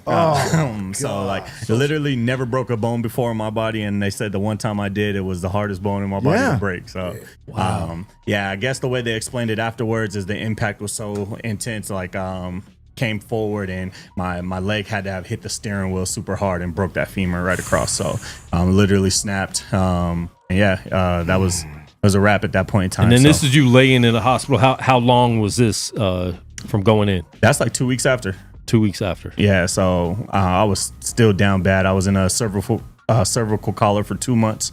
Spinal injury. They diagnosed me with central cord syndrome, which basically is a very high abrasion or fracture in the top of your vertebrae, which affects your mobility in your arms. So literally lost all motor functions in my upper body, and then couldn't really do anything with my lower body because of the broken bone in my leg and being in a hospital bed for so long. How many bones were broken? So my femur was the only bone that was broken. There was a whole lot of other like bruises and lacerations and stuff. But any muscle tears? Any? So the only thing that was like actually stated to me was like muscle atrophy from being in a hospital bed for so long, but no other serious injuries. Blessed to not have anything like in my knees or anything torn. There's a metal rod from my knee all the way to my hip, so literally entirely down my entire femur to strengthen that femur to be able to build the bone back up. But most of the time when that happens, you usually tear an ACL, MCL, stuff like that, and I didn't. So I was. That's God, man. That's God. So to go on and say basically like the whole situation was God. I wasn't wearing a seatbelt and I hit something head on. So at the end of the day, were there witnesses that saw what happened? Yeah, so I only found out about it in a police report. Nobody stopped. They think that I was ran off the road. They think that somebody ran through the light as I was getting on the roundabout. Somebody got on the other side, and then I swerved to avoid them. I hit that head on, and then they kept going. And you know how many times I've been in that intersection, that little that cars just fly through the light all the time. So I made sure, because I was doing Lyft once, and 2 cars went flying, and the light had been red. Yeah. Like for a minute, and they still flew through. And if I didn't stop, I probably would have got hit too. And so I always, that's funny, because that was like 3 years ago that happened to me. That those cars were flying through like that, and I always look over there. I'm not like that anyways in intersections, because that's happened to me too many times where I'm the first at the light when it turns green. When I was younger, I would like smash. Yeah. And now I don't go. I look. I've had a city bus almost hit me on Las Vegas Boulevard. So I make sure, and I told my daughter when I was teaching her to drive, like, make sure you're not in a hurry. Yeah. Dude, the part that stood out to me, and I know you're going to talk about it, you had no seatbelt. Yeah. Why no seatbelt? Tell me why no seatbelt. So it's funny. I've never been in a car accident before. And never being in a car accident before, you never have that mentality like something like that is extremely necessary. You know what I mean? Like, I've always been a person where I get in the car and I put my seatbelt on. I might put a little buckle behind my back because it's uncomfortable, but I had never been in a car accident. Wow. And now I can't get in anyone's car, in any seat in the car, without putting a seatbelt on, So it's kind of crazy, but that in itself was when I knew that it was more than me. It was more than, luck, more than my own willpower. It was the fact that, like, I've seen people with less damage to their car but worse injuries. You know what I mean? So like, not having a seatbelt on, I could have easily went through the windshield, hit something head on. I easily could have been in a like, I don't even know if I was concussed or not, but like small laceration on my forehead where I could have split my whole dome piece open, you know what I mean? And it's just little stuff like that. Like like usually people hit the steering wheel with their shoulders, could have broke my clavicle, like none of that. Literally the whiplash caused, whatever central cord syndrome happened up there. And the fact that, I got to the hospital and they're like, 1, you're lucky to be alive. You shouldn't be here. 2, you're probably never going to walk again. Man, dude. So they were telling you're probably never going to walk again. Absolutely. That was one of the craziest things. What was that like? So they tell you that how long into your visit in the hospital that they tell you probably not going to walk again? So they gave me a good like 3 weeks of we're waiting for the swelling to go down. So we can't know for sure till the swelling goes down. We can't know for sure till the swelling goes down. So a good 3 weeks of being in the hospital, being basically just hemmed up, barely being able to talk, not being able to turn my body any direction or anything like that. People coming in, seeing me, like, you gotta realize too, like, I was in ICU, I was in like critical care for a while, and then a couple days later they would move me down to like one less of the intensive care, and then kind of like work my way all the way up to just being in a general hospital bed where doctors were coming to see me. And it was about 3 weeks of them saying, we're not gonna know until, you know, the swelling goes down. We can't go in there and do surgery because the swelling's so bad. So it was a big what if almost the whole time I was in there until I was conscious enough to hold conversations. And then eventually it got to a point where it was like, we're not going to do surgery. This is going to be something where it's either going to heal on its own or you're going to be bound to a wheelchair. Wow. So what's that? What's that like? That fear for 3 weeks, not knowing, and what's that like? What's going through your head at that time? What's your relationship with God like at that time? Yeah. What's the prayers? What are those thoughts? What are those prayers? So it's interesting. Like, man, I'm getting choked up. Sorry. No, that's good. Get choked up. It's good, man. I feel like the gratitude I had for surviving outweighed the fear of not walking again. God, that's deep. Yeah. So I had. So you almost accepted it. Yeah, absolutely. Well, I won't say that because I'm real stubborn. So, but I had full understanding that the situation that I was in, I was already beyond blessed. I was already, you know, like covered. Like there was literally angels camped around the vehicle, or I would not be here. So having full understanding of that, I was able to grasp the fact that, okay, this is going to be an uphill battle, but it's something that I'm going to fight through no matter what. And regardless of the results, I'm here and I'm grateful. So my fight was so much easier because I held on to gratitude. I was so grateful to God. I was so grateful. Excuse me. Nah, it's good. Yeah. I was so grateful to God, and I was just so grateful for the people I had in my life, man, the text messages, the love I was getting. You know, I mean, I had somebody sitting there reading messages to me of everybody just checking on me on a regular basis. I was like, man, like I'm genuinely blessed, and it was so hard to be down in any kind of way. So I focused on positivity, gratitude, and just being grateful. There was somebody in a hospital bed next to me who dove into the shallow end of a pool and will never walk again.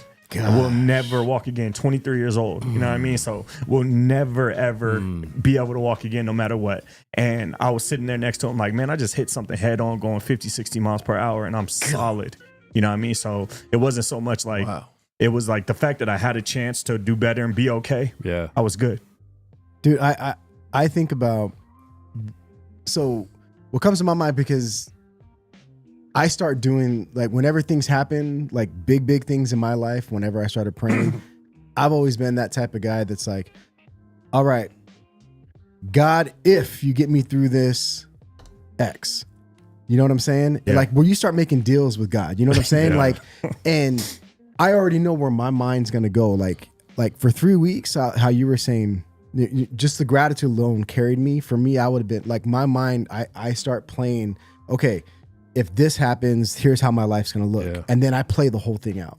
And then like, and that's when I start like, God, like, cause I talk to God really weird. It's like, listen, man, like if you're going to help me, help me. If not, like, let me just handle this. You know what I'm saying? Like it was like a total, like when I'm thinking, like I'm trying to put myself in your position, and it would have been straight Job for me. Like I would have felt like my whole life fell apart. And at the end of it, I'd be like, but I'm not gonna say anything against you, God. That's it, what I'm saying is, it sounds like that's what you were. I don't feel like I would have been able to do that, and that's me just being vulnerable. Yeah. Like 100%. Because it sounds to me like you had to learn everything again. Yeah, 100%. And this is him, like everything. This is him afterwards. Wow. No, these videos That's I saw. crazy. These videos I saw, and I was like, dude, this is dope. Yeah, man. So I mean, basically what happened is that I was in the hospital for about 7 months. They moved me to a rehab hospital. And basically after that 3-week mark, they told me like, hey, you know, like look into buying a wheelchair, electric wheelchair. Don't think about going back to work. Like your pretty much whole life's about to change. But I had one other doctor telling me that it was still 50-50. So like, they're like, we're looking at the swelling. And even like, if that doctor wasn't saying 50-50, because I hear these stories too much. Yeah. Doctors are not God. Yeah, you don't believe the report. And whatever the doctors say is their fear too, right? Like doctors are speaking out of fear a lot, or speaking out of their logic that they think they've learned, which is fine. Like that's their job to do their job. But us as Christians, our job is to have ultimate faith in Jesus and the healing power. And so you did, like you can tell you did, because you're here now. And I don't think you might have been in a wheelchair if you would have just taking their words because we have the choice to give up and to live off of human faith and not godly faith, right? 100%. Right. So that was honestly what I was going to say next. Basically, when the one doctor told me, like, hey, this is still 50-50, I literally, looked him in the eye. You can ask anybody in the room with me at the time, and I was like, if it's 50-50, I'm going to be fine. Yeah. And he was like, you gave me a 50% chance? Yeah, 50% chance. I'll take them odds. Because your work ethic, too, to get there, right? Because I think a lot of doctors might look at people, too. Yeah.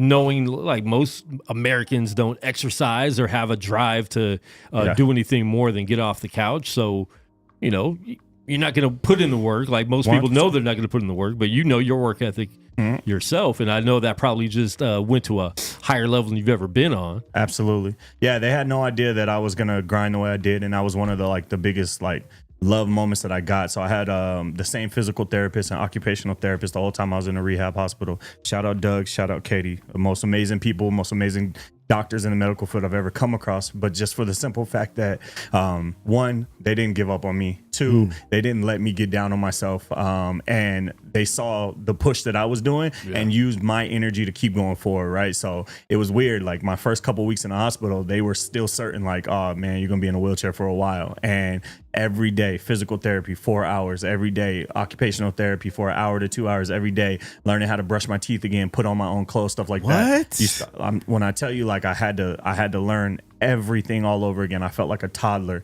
Wow. But every single day, next thing you know, I hit the ground running, and they were just like, what is going on? Like, people don't recover this fast. And I'm like, you don't understand the God I serve, and it literally became a conversation of like, this isn't, I didn't expect this to be a natural situation. This is a supernatural situation for me. And I already knew, how it was going to go. And once that happened, I just never looked back.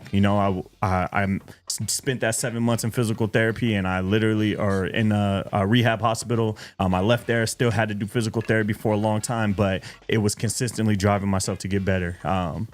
Linked up with the guy that I was starting my fitness journey with, man. It's my brother. I'm blessed to have somebody that I could call a friend who I absolutely kills the fitness industry. So my homeboy Ray B Fit literally was like, bro, I got you. Like whatever we need to do, we can have free sessions. You don't got to pay me nothing. Like we're gonna get you right. You know what I mean? And he did. Wow, that's love. Love. When I tell you, like it's love. Like he was like, we'll come to class. He's texting me. And like the whole gym looked like they had your back. Like all the videos you're posting up. Man, what was that like being able to go into that and feeling that love and getting there? So I'm gonna tell you real quick. More tears coming. Yeah. So the day I got released from the rehab hospital, I was still in a walker. So I was in a wheelchair for about 2 months, then went to a walker and then went to a cane. But before I went down to a cane, I had to, spend a good chunk of time on a walker. The day I got released to from the rehab hospital, I walked into the gym on my walker. Whole gym erupted. Everybody's crying. Everybody's running up to me. People are like, "Oh my God, what are you doing here?" Like, and these are people who have come and seen me in the hospital already. You know what I mean? But to see me on my feet, it was game changer. They all stopped working out. My boy Ray was literally like, "Man, like forget the exercise." They came up. Everybody hugged me, dapped me up, and then I sat in on the last bit of their session while they finished working out, just as a reminder that I have to get back to that. I have to get back to what they're doing right now, and it was incredible. Like the love, man, like I've never been a part of something where the whole entire community was rooting for you. Every single person that Ray trains is somebody that wanted to make sure that I was going to be okay and that they could support me in any kind of way. They pushed me to do races and get back into where I was. And I'm in like the peak physical shape that I've ever been in because of him. Helped me nutritionally, helped me physically. I'm stronger than I was before I got hurt. I literally just PR'd a deadlift the other day, like 355, like strong as hell. But and there's still a lot of stuff that I gotta work on. There's still mobility, there's still like flexibility, things like that I gotta work on. And they spend every day, making sure like, hey, we don't get stagnant. We got a race coming up soon, like in May. We're about to be in California doing another fitness event. So this is just something that I can just continuously give God glory for, continuously share my testimony. When people ask, like what you've been through, why are you here? I tell this story, and they're like, what? Like, it's almost hard to believe. It's a movie, dude. It's a movie. Listening to you talk about it, it's a movie. Yeah. Man. Now, where's your faith now dealing with that? It's coming on the 2-year anniversary. How has that changed your life? It's so cool, man. I was actually just talking to somebody the other day. God has given me so many platforms to give him glory for my situation. So many opportunities, right? This right here, right? There's somebody out here is going to be like, what? I know somebody who went through the same thing and they didn't go through it the same way, and so many opportunities. I was mentioning the fitness race that we did. While we were out there doing the fitness race last time, it was exactly 1 year from my accident. I was not in the shape that I should have, that I wanted to be in to do this race, but I did it anyway. One of the people in my group actually reached out to one of the photographers at the race, and they followed me around and got the whole end of the race and got me crossing the finish line. And then they ran up to me and then interviewed me, and I didn't even know who these people were, So I literally start talking to the camera, and he's like, "Tell me a little bit about what's going on." I just quick like rundown of what got me there and how I finished. And at the end of my whole story, I said, so I'm here. We did this. God be the glory. You know what I mean? And that clip went viral. Wow. Dope. That clip went viral. Dope. You know what I mean? Of all things. So they posted it. All my friends posted it. I reposted a bunch of times, and literally to this day, I get people just still randomly finding it and commented on it. And the most seen comment that I see is like, you guys notice how he said, God be the glory. Like, out of everything that I said, they're like, man, like he's giving glory to God for everything that he went through. So it's insane. It's literally crazy. And I've learned that my voice is way more powerful than I think. You don't have to scream everything at the top of your lungs, but these conversations and these intimate moments where you can share, be vulnerable, and tell people what genuinely has happened for you is life-changing. It literally will bring people's attention and perk up their eyes in a way that they've never had before. And that's the biggest thing in the world. I mean, like you said, you don't have to scream at people. You don't have to push things down people's throat. Like, the soft words and the testimony of what God's done in your life. That's why I get on people so much. And even churches, like you don't have to entertain the crowd. God is real enough. The testimony is real enough. You don't have to do fake stuff. You don't have to overdo it. You don't have to have a circus act. You don't have to be Mike Todd to get people to know about Jesus and the real intimate Jesus. You know what I'm saying? Like he brought you through something crazy. Yeah. What does the Bible say? We overcome by the blood of the Lamb and the word of our testimony. Yeah. The word of our testimony, that's the us part. Yeah. The blood of the Lamb is his part. And he says that's how we overcome. That's how we defeat the enemy. That's how we, you know what I'm saying?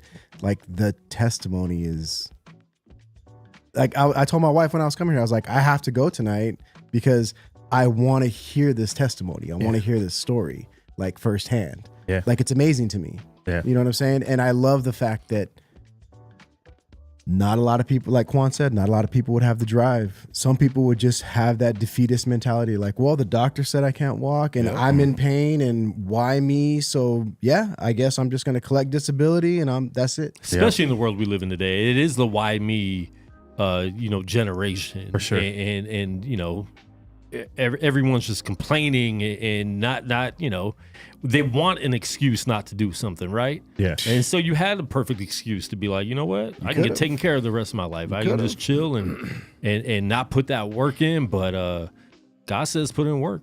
Oh, for sure. If you don't work, you don't eat, right? And that goes to this as well. Yeah. Not just a job, but putting in work in the abilities and the gifts He's given you.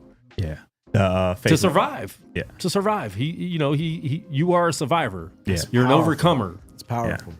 Faith without works is dead is something that consistently played in my head. I thought about the works aspect of it. It's crazy. I set small goals and everything led to just some kind of crazy success.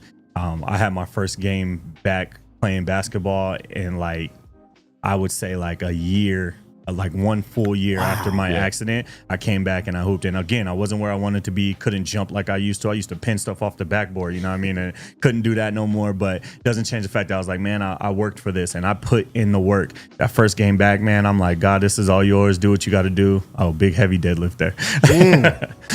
But first game back, I'm like, man, God, this is, I'm sure you could. I'm like, God, do what you do. You know what I mean? This is like when I walk off this court, they're going to see you more than me. When I tell y'all I had a 30 ball that game, I literally did not miss a single jump shot my first game back hooping. Like, that's insane. Dang. I shot 100% from the field. I promise you, first ball, hit a 3.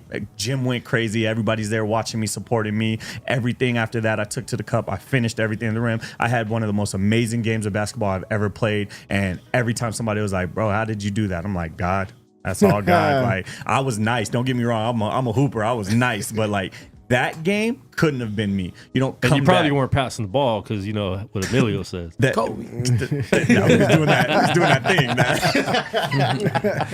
Inside joke for everyone out there. Joke. But yeah, it was crazy. Squad was like, man, let him eat. You know, people were they wanted me to have the first shot. One of my teammates took the first shot, but it's all right. But come on, man. Yeah. What's your teammate's name that took that first shot? Henry. So we booed him. Henry. We booed him. Henry took the first shot, but there you go, Henry. After that, it was a wrap, man. It was like just giving God glory, and I cooked that game and everything after that, man. I'm just can't do anything without, you know, making sure that people know like I'm here for a reason. I made it through what I made it through for a reason, and it's been an incredible journey since then. I got a long way to go, but I'm just gonna keep giving God glory the whole way. Dude, it's inspiring, man. That's dope. It's inspiring. Like I'm just thinking about myself about how, like, cause I have certain things that I deal with. You know what I'm saying? Like medical things, and I'm just like, dude had to learn how to brush his teeth. Everything. Get off the couch and go do what you got to do. Like, I'm telling myself that. Like, you know what I'm saying? Like, you're inspiring me. You feel me? Praise so God. like, and there's gonna be more people. Like, dude, like, what is it? Like, God's gonna use it for good. Yeah. He's gonna use it for good. What the enemy tried to make be a bad thing, and I hate sounding like really Christianese, but it's the truth. Yeah. He's gonna use it for good, and the testimony, like, it's not even like a preachy thing. You're gonna see somebody who's willing to give up, and then you could be like, well, this is my story. Yep. I'm not even trying to, like, this is my story, and that's gonna encourage them to be better. Yeah. Yeah. Yeah, my boy. Yeah, you're definitely not done here. I mean, I think you know that. You know? Yeah, my boy Ray tells me all the time. He's literally like, man, like, I watched you for 8 months work out, do things that should be easy for you that you struggle with, and you didn't complain one time. And again, like, that's not me. You know, it's not like I didn't want to complain. It's just that I had so much to hold on to. I had so much to be grateful for. You know what I mean? Hitting a deadlift after what you've been through, it's like, man, I don't care how heavy that was. I did that, you know? So, you know, he told me I never complain, and I would always be like, man, that is, you know, not me. It's just like, y'all are encouraging me. Y'all showing me love. I'm just going to put all the positive energy out there and make sure that I give, you know, God all the glory that I can for the situation that I've been through. And I can't do that by complaining, wanting to give up, stuff like that. So, yeah, man, shout out to them, man. Shout out to Self-Made Facility and my boy Ray B. Fit. Like, when I tell you where's changed my that life. gym at? It's off of Russell and Valley View. Yeah, it's on the east side. Yeah, okay. A little bit like right by Allegiant Stadium. But Ray.B.Fit, that's my boy. Find him on Instagram if you want boxing. We need to bring him in here, man, to kind of talk about his, you know, him dealing with that at the time too. You know, like as a trainer to put that. I know that's something he probably never dealt with before in his life. So even him having to be strong and have that faith that you can do this, because there might have been unbelief in him too, maybe. You know what I'm saying? Well, this is just for me, because I'm not calling anybody out. Is he a believer? Yeah, absolutely. Yeah, we have conversations all the time. Just one of the most solid people I've ever met, and he's always given me love, like in a sense of he looks up to me and what I've done. And it's cool because that relationship translated into us having like hobbies, his fitness journey, him running his own business as a fitness trainer. And, you know, there's no time where I can't be myself around him. And when I say be myself, it's like being authentic. So funny. We talked earlier about, you know, authenticity. And I was going to say, when we're talking about authenticity in hip hop, it's like, you know, I've always had the mindset that it's much harder to fish with fake bait. So I can genuinely be myself all the time while I'm out there fishing. And they don't judge me. They don't, you know, like it's funny. I hang out with them in their friend group. I'm the only one that don't drink, and that it's still love. It's like you're our peoples, you know what I mean? So I would actually love to hear his perspective too. He's such a positive person that he's always just like, you the man, bro. You did it, bro. But now you said that, I'm curious of what his thought process was. How many times, you know? That's good. You could be the motivating person. You could say the right things, but inside you could still be like, yo, I don't know if this is gonna work. Right. Who knows? Right. I can't tell you that, but you know, and maybe he wasn't. Maybe he was just like the whole time believing with you, and maybe just seeing your faith in it helped his faith. So I definitely want to get him in here. That'd be a good and show. be able to talk about that as well. Yeah, absolutely. Yeah, I'll hit him up. He's probably watching. Honestly, he tapped in earlier and said, asked me what was going on. So I hope he's watching for sure. Any thoughts, PJ? I just think the story was amazing. Like, to come from being in a car accident to walk, people telling you the whole time you can't walk, but somebody told them 50%. It just shows you the power of what you say. Like life and death is really in the tongue. These doctors were telling them. You got to realize too, doctors are just practicing anyway. They've probably seen 1,000 cases like his. Is like, oh, this is 1,001 of this case. But he kept the faith, and it's just like a representation of faith, period. Absolutely. Yeah. Bree said, when God performed miracles, the key ingredients in the people which ensured their miracle was faith. His faith was fortified despite his circumstances. God responded with a miracle. Absolutely. Wow. Absolutely. I wish y'all could have been in the room when these doctors were like, why are you moving so much? Like, I wish y'all could have been there, man. I tell you, it was insane. It was literally like a lot of and you know how many seeds could have been planted in there that you won't even see? Like here's the thing, bro. There's seeds planted from things we might say or do that God uses us that we're never going to see. Do you know how much faith some of those doctors might have? Do you know how many of those doctors and nurses might have went and opened the Bible to be like, yo, what is this? Like, how is this? Like, I'm a great doctor, and what I'm seeing, this should not be happening. Right. Yeah.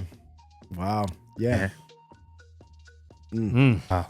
I think one of the greatest things that they did get to see that you spoke of was the gratitude. And I think the gratitude in that moment just goes back to those fruits of the Spirit. And even those doctors and all that, seeing you not only be strong and have faith, but to be grateful. I think in that moment was the biggest part that kind of stood out to me, just that you were still grateful. Yeah, I appreciate that, man. That gratitude really got me through everything. It's what I still hold on to today. So, it's one of those things where now, like, no matter what you go through, it could be much worse, So, like, I'm always looking on the bright side now. I'm always trying to see the silver lining and stuff because, like, we need something to hold on to when we get to those points where we feel at our lowest. Like, what is it that we're holding on to? And for some people, it might not be coming back from a car accident, but there's something there. There's something you can hold on to. There's something you could be grateful for. You know what I mean? Yeah. There's something that you could be showing gratitude for, whether it's family, your kids, your people around you. You know what I mean? Loved ones. Like, there's always something out there. So I encourage everybody to hold on to whatever it is that's making you feel like you are thankful and letting that overpower anything that has you feeling down. Like, that's heavy. And Kenneth Valero said, proud of you, big bro. Kel, Ecclesiastes 3:11. What is that? Someone want to pull that up? Pull out your Bible apps. Dude. But what's up, Kenny? I haven't seen you forever, bro. He was just a kid last time I saw him. Now he's grown. So Kenny tells me all the time how like he saw what was going on with me, and he actually popped up in the gym. He's been working out with me lately. So Kenny, that man's a monster. He's going through his own medical issues here and there, and next thing you know, he's at the class the next day. Like, I'm finna get through this because I've seen what you get through. So he's a walking like example of just me not expecting to have the impact that I had on somebody around me, and I'm grateful for Kenny on a regular basis. Anybody being around you, if they want to try to complain with whatever medical thing they have, not saying like your medical thing isn't a big deal, but you're a sucker MC if you're going to complain after seeing what Kels is doing. You know what I'm saying? I'll say it again. Like, if I have a broke finger and I'm going to complain about that, like, that's crazy. You gotta suck it up, bro. You gotta man up a little bit. That's dope, man. We need to have him come to the studio too, bro. I haven't seen him forever, man. Is he still DJing? Yeah, he said he'll dust them off for you. He said he'll spin for you. Come on, man. The next 180, we got to get him in here. Oh, that'd be dope. Playing. That'd be dope. He said he would dust them off for Quan. Dope, man. Come through, man. Man, let them know where they can follow you, man. I want them to be able to follow your continued journey and even be able to go back and see. That's the good thing about social media, right? Yep. We can go see the diary in the history of what happened, so we could watch your movie live. So let them know where they can find you. Absolutely, man. I'm on Instagram. It's Cope Does Damage. It's KOWP Does Damage. Just one word straight across, no weird underscores or nothing like that. Cope Does Damage. KOWP Does Damage. Literally, like Quan said, I documented everything, man. You'll see in my captions how I was feeling at the time, and it's all just, man, grateful. So go peep the reels, go look, and if you feel like something's encouraging, repost it, share to somebody else, because I feel like that was was my time. You know, I'm not social media famous no more, but in that time that I was coming up, going through the hospital, going through physical therapy and stuff like that, I was just sending out as many encouraging words as I could, and I feel like it got a lot of people through a lot of stuff. So if you feel like we can continue to do that, please, you know, utilize my platform to do that. And you were making music before all this happened. Are you still making music? And how did what you go through change your writing style? And have you made songs to kind of talk about the situation and get that, even the pain, you know, where you're writing during the pain? What's that been like for your artistry itself? Yeah, so losing motor function in my hands literally made it like impossible to write, but my creative mind was always there, right?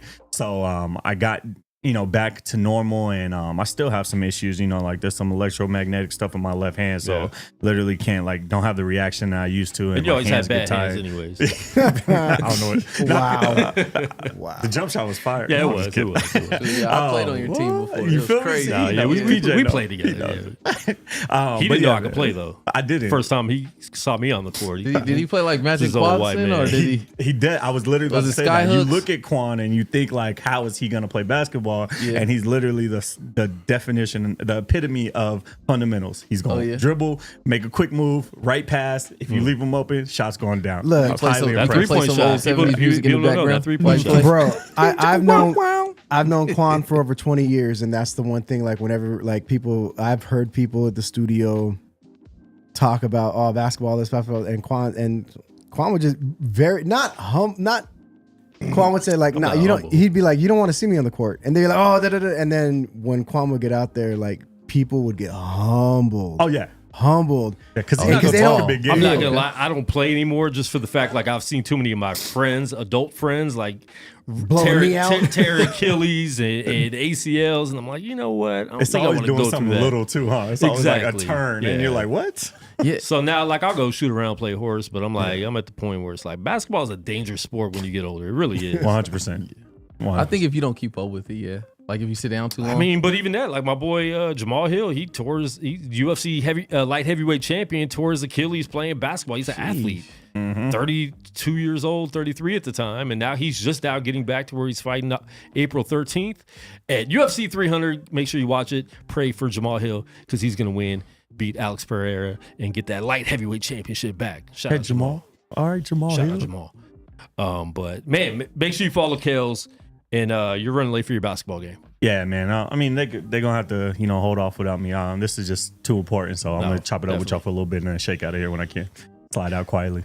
Definitely. So I got a quick question. Like, so your Instagram handle is Cope Does Damage. Is that the original from when you were Damage Crew? Absolutely. That's so dope, dude. Yeah, man. That's so dope. Honestly, like Quan was just asking, I've been doing music for a long time, and music name was always Cope, part of the Damage Crew. So Cope Does Damage, Sway Does Damage. That was us. Never changed it because so many people, recognize that and know me. If I were to just change my Instagram handle right now, most people would be like, "Who's this random person posting?" So I always kept it on, and then again, I've never not been authentically myself, so I could post me in the gym and still be Cope. I could post me, at a concert and still be Cope. I could, I'm not trying to hide a lifestyle that I'm not a part of, and things like that. So never in a holier than thou mindset, but always in a I'm gonna be me and be authentically me, and genuinely, share whatever information I can when I do, and people just accept it for what it is. So just never felt the need to change the Instagram handle, and I probably won't until you are. Yeah, for sure, and I probably won't. So I love it. Cope Does Damage. I love it. And like I said, man, we're gonna have another Gorilla Cross 180 in studio concert in May. So we'll figure out that date. It'll be a Saturday night in May, and we'll have you on. I know we were gonna try to do a monthly, but then the work we put in, it was like me and Jocyph talked like, you know what, we need to do them like every other month or every 4 months or something like that, and just kind of make it a bigger deal to do it. Probably quarterly to start. And then as it grows, as we get more help in the studio, then we could, kind of switch that up and maybe start doing it monthly. But I do think we should start doing some type of monthly like gathering, even if it is just, coming in the studio on a Speak Life night and inviting more people to be able to just watch the show and stuff like that and be able to network. Freestyle session and discipleship. I think is needed right now. Is everybody in a home church right now? Oh yeah. Well, me, I go to the Crossing here and there, but I can't say like I have a home church. I'm online watching guy. Yeah. You know what I mean? Just to keep it 100. Yeah. No, and that's good. I mean, same thing. Like we had PD, we had my pastor on the show a month ago. And he said, he was calling me out like crazy. But I've waited a couple times since then. So I've been trying to go more too. I've been going in person. Okay. So trying to make that a regular thing, trying to get my sleep schedule back on track and do that. But I think that's important to have. And if you're not going to a church regularly, to be able to have gatherings like this to where we can, definitely. Build with each other, because it's too easy, bro. It's too easy to slip up. It is. If you're on your own. It really and to is. fall off. Yeah, it is. I think accountability is because it's a daily important. thing, right? Like we should get in the Word daily. We have to renew our minds daily. Like that's a big deal. If we're not in a gathering, if we don't have accountability, we're gonna fall off easy. Yeah. Ricky, are you in a home church? So it's a struggle, man. Moving to the Bay, I was going to a church for about a year, but it's hard to find a home church. So try to tell everybody, if you got one, keep it, because when you don't have one, it's kind of hard. You're going to find the things that you don't agree with. So I was very grateful for my home church in Bakersfield, Family Fellowship.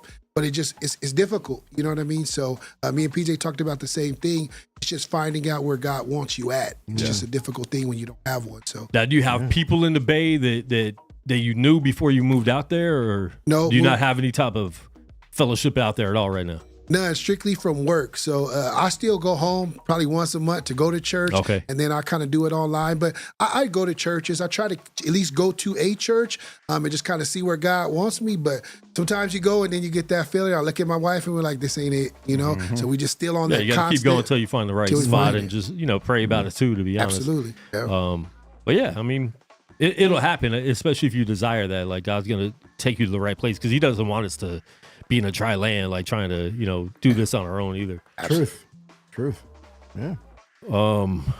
What else we got, man? I know there's some topics we're going to talk about, and I know we got some music we want to review. I think we only have like 3 reviews. There was stuff that happened. There was the International Transgender Day of Visibility that they dropped on Easter Sunday, Resurrection Sunday. Biden. And I know we don't get into politics a lot in this show. And like Jesus wants us to love everyone, and I agree with that. But pushing these agendas and almost a slap in Christians' face to drop that on Resurrection Sunday. What are you guys' quick thoughts about this right now? Because like I know people. I have clients that are in the LGBTQ A, B, C, D, E.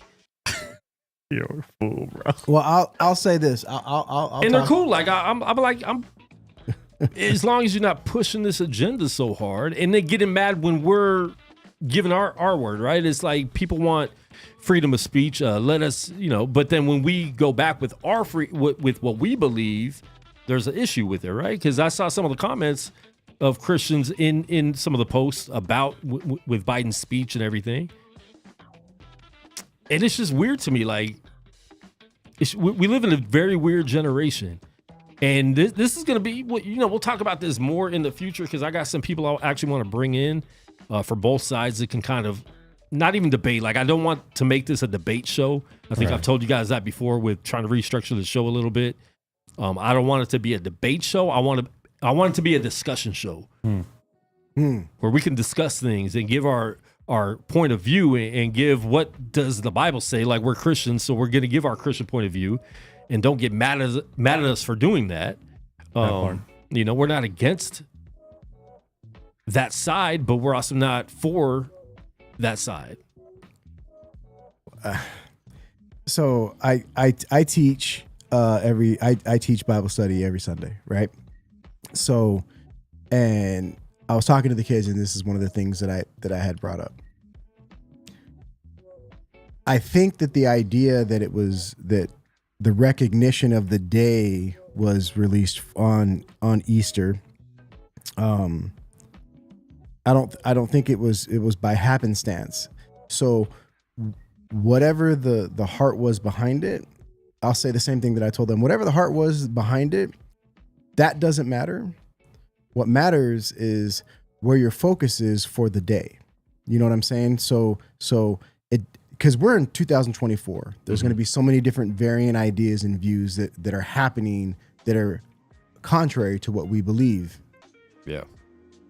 All we need to focus on is what Easter is about.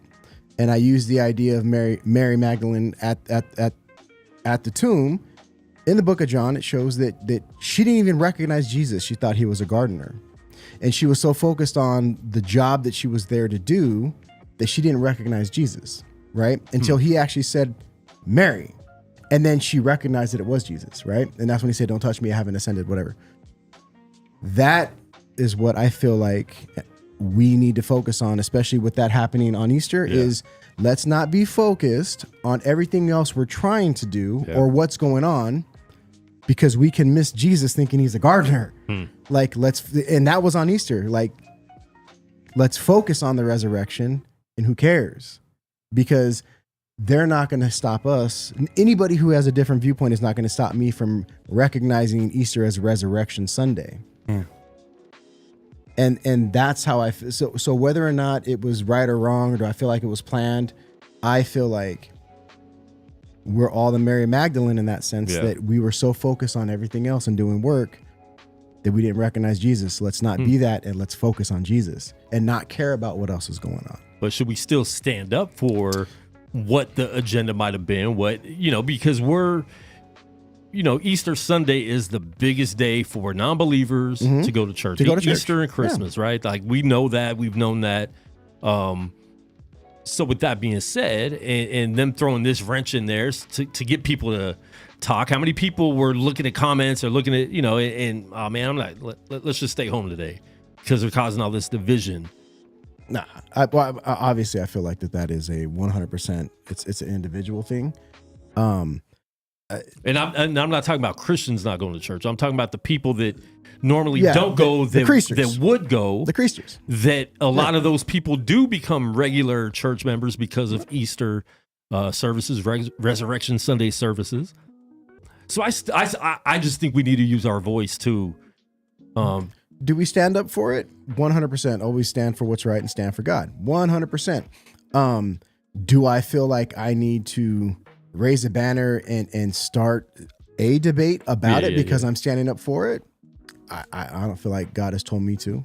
Yeah. But I do use my voice and teach about what Resurrection Sunday is where I need to, if that makes sense. Good. Anybody else have thoughts on this? So, I mean, there's a quote I like to hear. It's like, you could be a gardener in a war or a warrior in a garden. Or in a garden, right? I'd rather be a warrior in a garden. So if we're talking about what happens after you leave this body, who are you going to stand up before? Like, where would your mind be there? And I would just have to point to the word. If that's what this is about, is like, you shouldn't lay with a man as a woman, as you do mankind. I think that's Leviticus 18. And then a man shouldn't wear women's clothes, vice versa. A woman shouldn't wear men's clothes. That's the business that we're supposed to stand on. So I think when it comes to these things, it should be straightforward, because they're straightforward with us.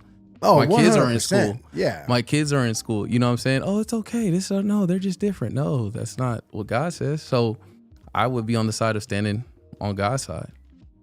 I think we need to, put the truth out there, because a lot of people don't know. And, even in the church, like, I think there's a lot of confusion in the church of what should be acceptable and what isn't. And I go back to that too.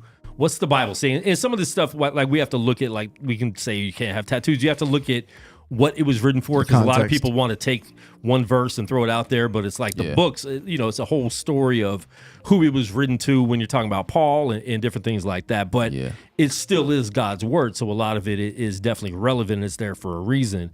But we do have to walk that line of still loving them like Jesus, right? Like being like Jesus, and loving all people.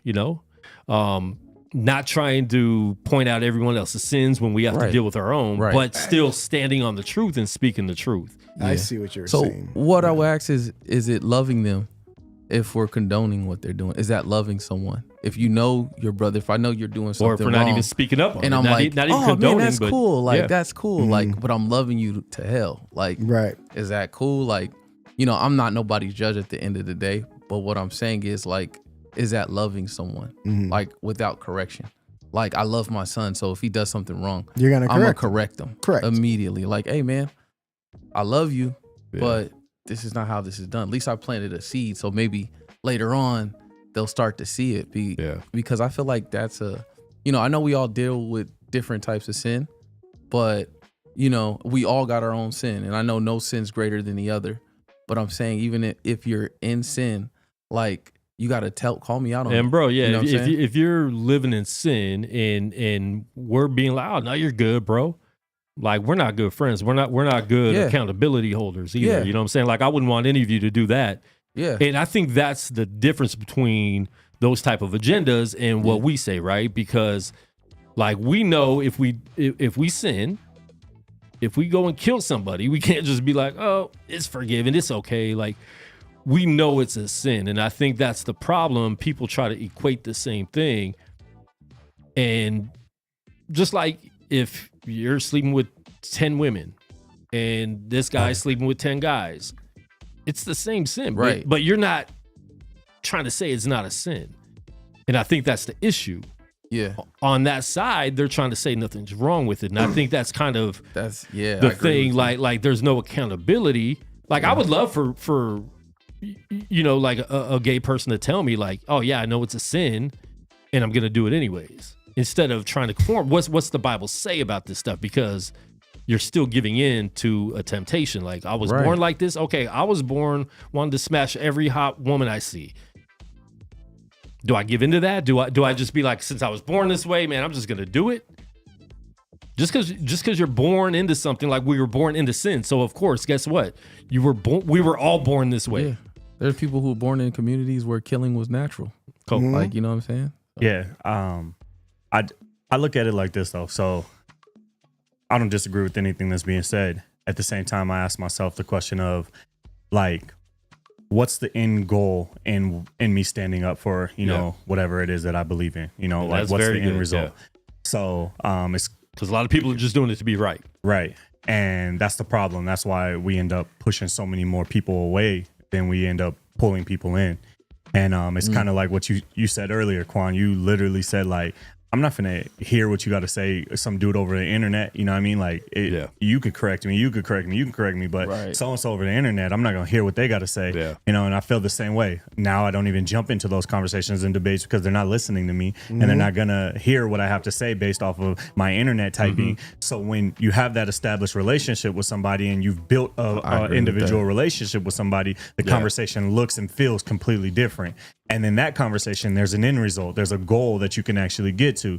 So I've gotten to the point where it's like, I'll fight the good fight, but I'll fight the good fight at the right times with the right people in the right situations. Because if not, I'm just actually doing the opposite of the goal by standing up for what I believe in and pushing people further away from what it is that we're trying to bring people into. So I'm really cautious, and it's rough because I get it. Like there's like how we were brought up, what we know, the word of God. It's literally like, man, some things are just wrong and they just feel wrong. And I think when those conversations are brought up to us though, because I see so many Christians, oh man, you're good. Like, I think when they're brought up and they're asking us directly, that we need to tell them the truth. And I think that's my issue with a lot of churches even.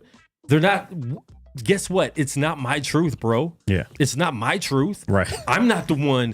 It's what the Bible says. So if you're mad at me for telling you the truth and letting you know what the Bible says, right? Yeah. You're not mad at me. I'm just reading what God put in the book. Yeah. Yeah. And that's all we have to do. Sometimes we're always putting our own opinion in it. Like, look, man, I don't know. I don't know if it's right or wrong, but let's get in the word and see what it says. And now, look, this is what it says. This is what I think it means, which sometimes is black and white. Like, this is what it means and this is what it means. That's it. Yeah. And now for you, now that I've told you the truth, what it says in the Bible, if you don't want to believe the Bible, that's cool. But there's a lot of people that believe the Bible, that preach the Bible, that conform to certain ways and certain lifestyles. And that's when it becomes a problem to me. If you don't believe in the Bible, if you don't believe in Christianity, that's a lot easier to deal with than a lot of Christians that say they believe in the Bible, that say they walk this walk, but will conform and hiding their turtle shell every time these things come out. Oh no, you're good, bro. Like hug, you know what I'm saying? High five. Oh, being gay is funny. You know what I'm saying? Yeah. And I think it comes down to I agree with you, Quan, but like I think it comes down to is a point of working out your own salvation at the same time. 100%. Like I could just point at you all day, but I'm still working on me at the same time. Because when we open that book to tell the truth, right? Yeah. We have to feed that truth back to us. Yeah. Right. Because sexual immorality is sexual immorality. Right. Yeah.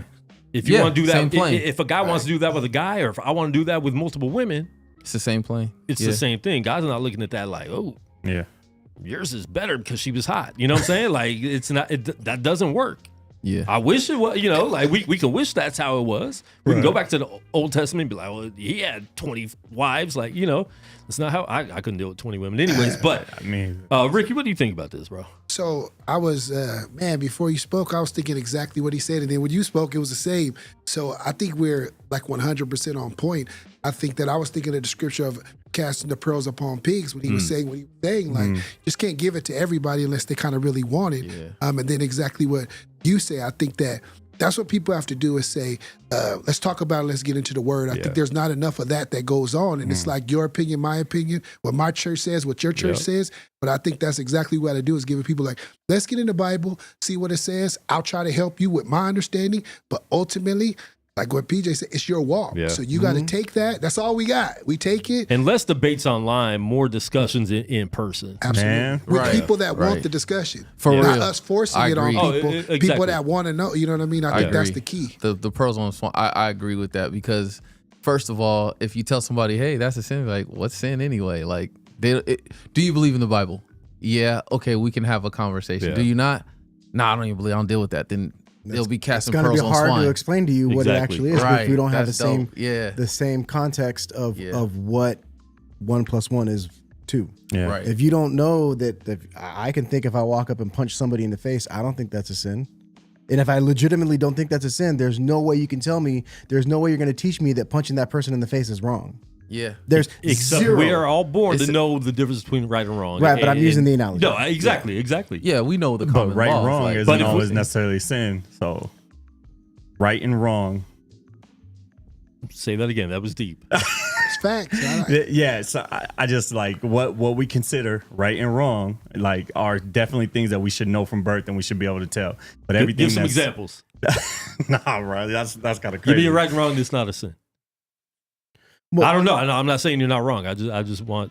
That's a hard, dude. That's a hard could do one it. because go I ahead. could do it. So it's kind of out of the Christian context, but we would call it dirty macking. So you try to get to a girl and I'm, that's not sin, but that ain't right. You know what I mean? So I think there's some things there's a lot we could go down, but that's just one I thought of quick. Like, it's not a sin that you're trying to do that, but that don't make it right. It's not your business. So I think there's some rules we get to that we could kind of probably get them back to a sin. It depends, because if they're in a relationship and you're dirty macking, But you're take them going out of the behind someone's relationship. back, you're deceiving, you're being deceptive. Like, you can go down to where you can actually probably connect that to a sin. Yeah. So that was kind of my point though, and like that's why I probably wouldn't be able to answer that on the spot. I have to put some deep thought into that. But realistically, you know what I mean, like everything that we consider sin has to derive from one of the original sins, right? And I just think that a lot of the choices that we make don't necessarily come down to thou shalt not kill, thou shalt not steal, thou cannot, you know. So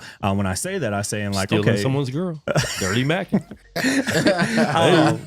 But yeah, when I say that, I come to the thought process of, you know, like one, like what we know to be sin and what we know to be wrong have to be lined up, and it's not always lined up. It's not. Yeah, that's the hard part. You know what I'm saying? Like, there's going to be at some point somebody is going to be taught, and it's not necessarily because you're saying like we should be born knowing what is right and wrong. But I know people who were like, they were raised a specific way, and whether or not they knew it was right or wrong, they were raised a specific way since birth. I know them personally. They were raised since birth to be desensitized from right to and wrong. like, it is okay to do this, and it is not wrong to do this. So it will always be right for them, even though I think it's wrong. So that's the hard playing field. That is the hard playing field. I really think of the example. Sorry, I mean cut you off, PJ, but I really think of the example like if you didn't mean to cut him off, you wouldn't have. Go ahead. But I genuinely feel like so I legally carry a firearm, and if I had to put somebody down, I absolutely would. Yeah. And in the Christian community, a lot of people will feel like, well, that's not like handling the situation in love and turning the other cheek, and you gotta open that Bible up and show them. And I know there's scriptures in there where there's people, but the overall ideology of like nonviolence is something that Christians preach. You know what I mean? And it's something that Yeah. I truthfully believe that if I was in a situation, if somebody walked in this room and I had to protect you guys, no hesitation. You know what I mean? So there's a lot of people who are going to think that that's wrong. Not sin, but some people would feel like that's wrong. But yeah, I'm not going to think it's wrong. Yeah, that's what I'm saying. Shoot fast. Yeah. But I don't want to waste no bullets. Well, I mean, but you're right. It turns into it's not a sin, but is it wrong? And that's where you start splitting hairs. That's where the area is more gray than anything else because, my wife and I were talking about this the other day. The idea of, Paul taught us, obey your mother and father, and everybody thinks that stops when we're 18. You could be a 45-year-old man who still needs to obey your mother and father because that's something that was taught to us. 47. You know what I'm saying? It's gonna hit home. You feel me? Like, right, so where does it stop? Where does that stop? Exactly. So that's the area of gray that's where you need to be on point with your word, your relationship with God, because you'll be held accountable for what God's telling you, not for what I think. Yeah. I think that once I'm 18, I don't need to listen to my parents. Yeah. I think that you should always listen to your mom and dad because they're your mom and dad. Yeah. And that's, obey your mother and father. Yeah. Honor that mother and father. Yeah. You know, it's an area that's gray. So that's TJ, you're about to say something. Yeah, I was about to say, like, is Romans 7:7 and is the law sin? Absolutely. Look at him pulling out the scriptures not. today. No, I did not know sin except through the law, for I had not known lust Correct. until the law has said. So, Said it like was you wrong. said, Exactly. some people are born, in different households and different communities. They don't know it's wrong until they come in contact with the word. So until they come in contact with it, they'd be like, dang, I didn't know that. Like there's some things that I didn't know I was doing that was wrong.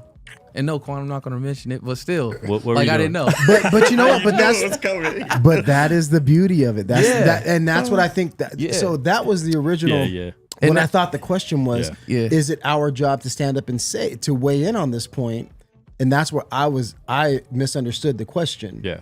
But until that makes sense. We until have to let somebody know. Then you can repent, right? Yes. Then that's what grace is built for. It's a grace period till you understand. But once you know to do it and then you're still doing it, then what's the purpose of the grace? Like you know it. Jesus will never hold us accountable for something that we are truly ignorant in, right? Because that would make him unjust. Like I challenge anybody to test me on that.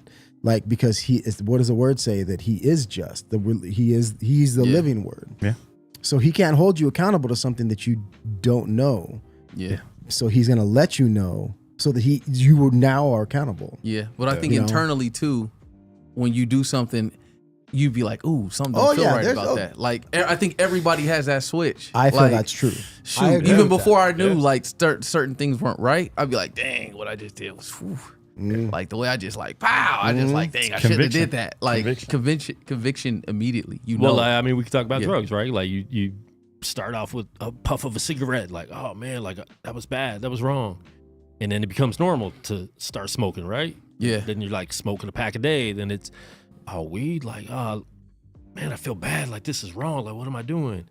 And then you become a regular weed smoker, and then it's like, at a party, where does it stop? Man, I'll snort. Man, let me just take a little bit of that coke. You know what I'm saying? And oh man, that I shouldn't have done that. That was wrong. And then all of a sudden you become a cokehead, and then it grows from there. Like what's the Bible verse about the sin where it's like just goes from being just a small sin and it becomes like a snowball effect basically. Yeah. The thing that I also think about the scripture I think about is that, a little bit of leaven will leaven the whole loaf. And that was the idea of just a little bit of, 99% holiness is not 100. It's not 100% holiness. That little bit of leaven, that little bit of this, where do you draw the line? Again, there's certain, when you guys hear me say gray areas, I'm not talking about the basis of our faith. That's not what I'm talking about. I'm talking about like how is it, like Cope said, it might not be a sin, but is it right? Is it wrong? You know what I'm saying? Yeah. Like you're right. It needs to be a one-on-one. It cannot be I'm putting them in your DMs going back and forth so you can screenshot something. I agree. It has to be you know like what I'm an saying? intimate thing. Like, this is my friend, this is my homie. I can talk. This is my friend, this is my homie. I could talk to him directly. So he's gonna respect me because he knows me. He walks with me. You know what I mean? But I'm gonna keep it real. There's been some things that I've listened to online. I was like, dang, like that got me. You know what I'm saying? Oh yeah. Like it could be those things too. But that's Holy Spirit. That's Holy Spirit in you that's allowing you to be, because what did Quan say? It's not my truth, it's the truth. Yeah. Right. So the truth is going to convict you if you're where you need to be, and that's the beauty of Jesus, man. If you get convicted of something, that means that he is still there with you. It's when it's like when you're reprobated, like when it doesn't convict you anymore. That's when you know you're having a problem. You feel me? And that's why that's Holy Spirit in you that's convicting you from somebody who you don't even know online. Yeah, but That's like the you said, beauty. you got to have that in you. You have to. Yeah. And that's our job as disciples of Christ, is to help bring that awareness to people so that they can know Holy Spirit one-on-one, so that the conviction can be real. Any words, Ricky? Oh no, that was on point. The Holy Spirit, even in the chat, I was looking at it where the Holy Spirit, that's the trick. You know what I mean? Is once that, because even with our convictions, and it giving a little deeper, what may be sin for you or wrong for you may be good for me. So I think that's even a deeper part of it, where we kind of talked about before about you may be able to do the song you may, but I can't. And I think that's our own walk that we gotta. If you're vegan and God told you to be vegan, guess what? He's not telling me to do that, because it's Taco Tuesday. And that's a perfect analogy. Carne asada right now. Perfect analogy. Yeah. Absolutely. Wow, see, this is good. I like this. This is good conversation. To me, I feel like this is good conversation. Yeah. This is true iron sharpening. And more good conversation. Who has the Trump Bible? Put it up in the air. $60 per Bible. But that's crazy. Now the Constitution's in there. What is this? Like, I saw a little bit, but he's selling a Bible for $60. That dude is an all-out hustler. I can't, like, he got shoes. He knows exactly what he's doing. I mean, like, hey. Yeah. Would you rather see the hustle than be deceived by the hustle? I feel like you gotta be smart enough to know when you're being deceived, and that is nobody's fault but the person being deceived. You know what I mean? At the end of the day, if his hustle is deception, like that's between him and God, you got to deal with that. But the shoes who are deception. Like, if you want to buy Trump shoes, you're buying Trump shoes. You know what I'm saying? That's like trying to complain about the sneaker community in general. You know, they're gonna sell out. They're gonna resell them for hundreds and hundreds of dollars or more. And Trump knows that and was like, I want in on this market. The man's a businessman. Listen. And he knows how many MAGAs he has running around there too. You know what I'm saying? So they're gonna pay. They're gonna get their income tax back and buy those Trump shoes. Right. I will say this, because what you said, they don't pay taxes. By the way, you have to be smart enough to be deceived. But that is what deception is. So again, comes back to Holy Spirit. That's what that's what deception is. You are not smart enough to know that you're being deceived. That is what deception is. So the only way to be free from deception, and that's not even 100%, so don't quote me. I'm not saying this is Bible, but you have to have that relationship. Holy Spirit has to be alive and in you, so that the conviction, you'll know, like the what's the word I'm looking for? The discernment is what's going to help you from being deceived. And that's the only way it's 100% is for you to 100% be given to God. That's it. Like I will challenge anybody on that. That is it. Like, and I got a comment, but it's not in the comment section. Some people just text you instead of commenting. Jesus preached the truth until everyone unfollowed him and eventually killed him. He didn't wait until anyone was ready to receive the truth. He spoke the truth and did not worry about who he offended. The word of God is offensive to those who are perishing. Are we supposed to emulate Jesus?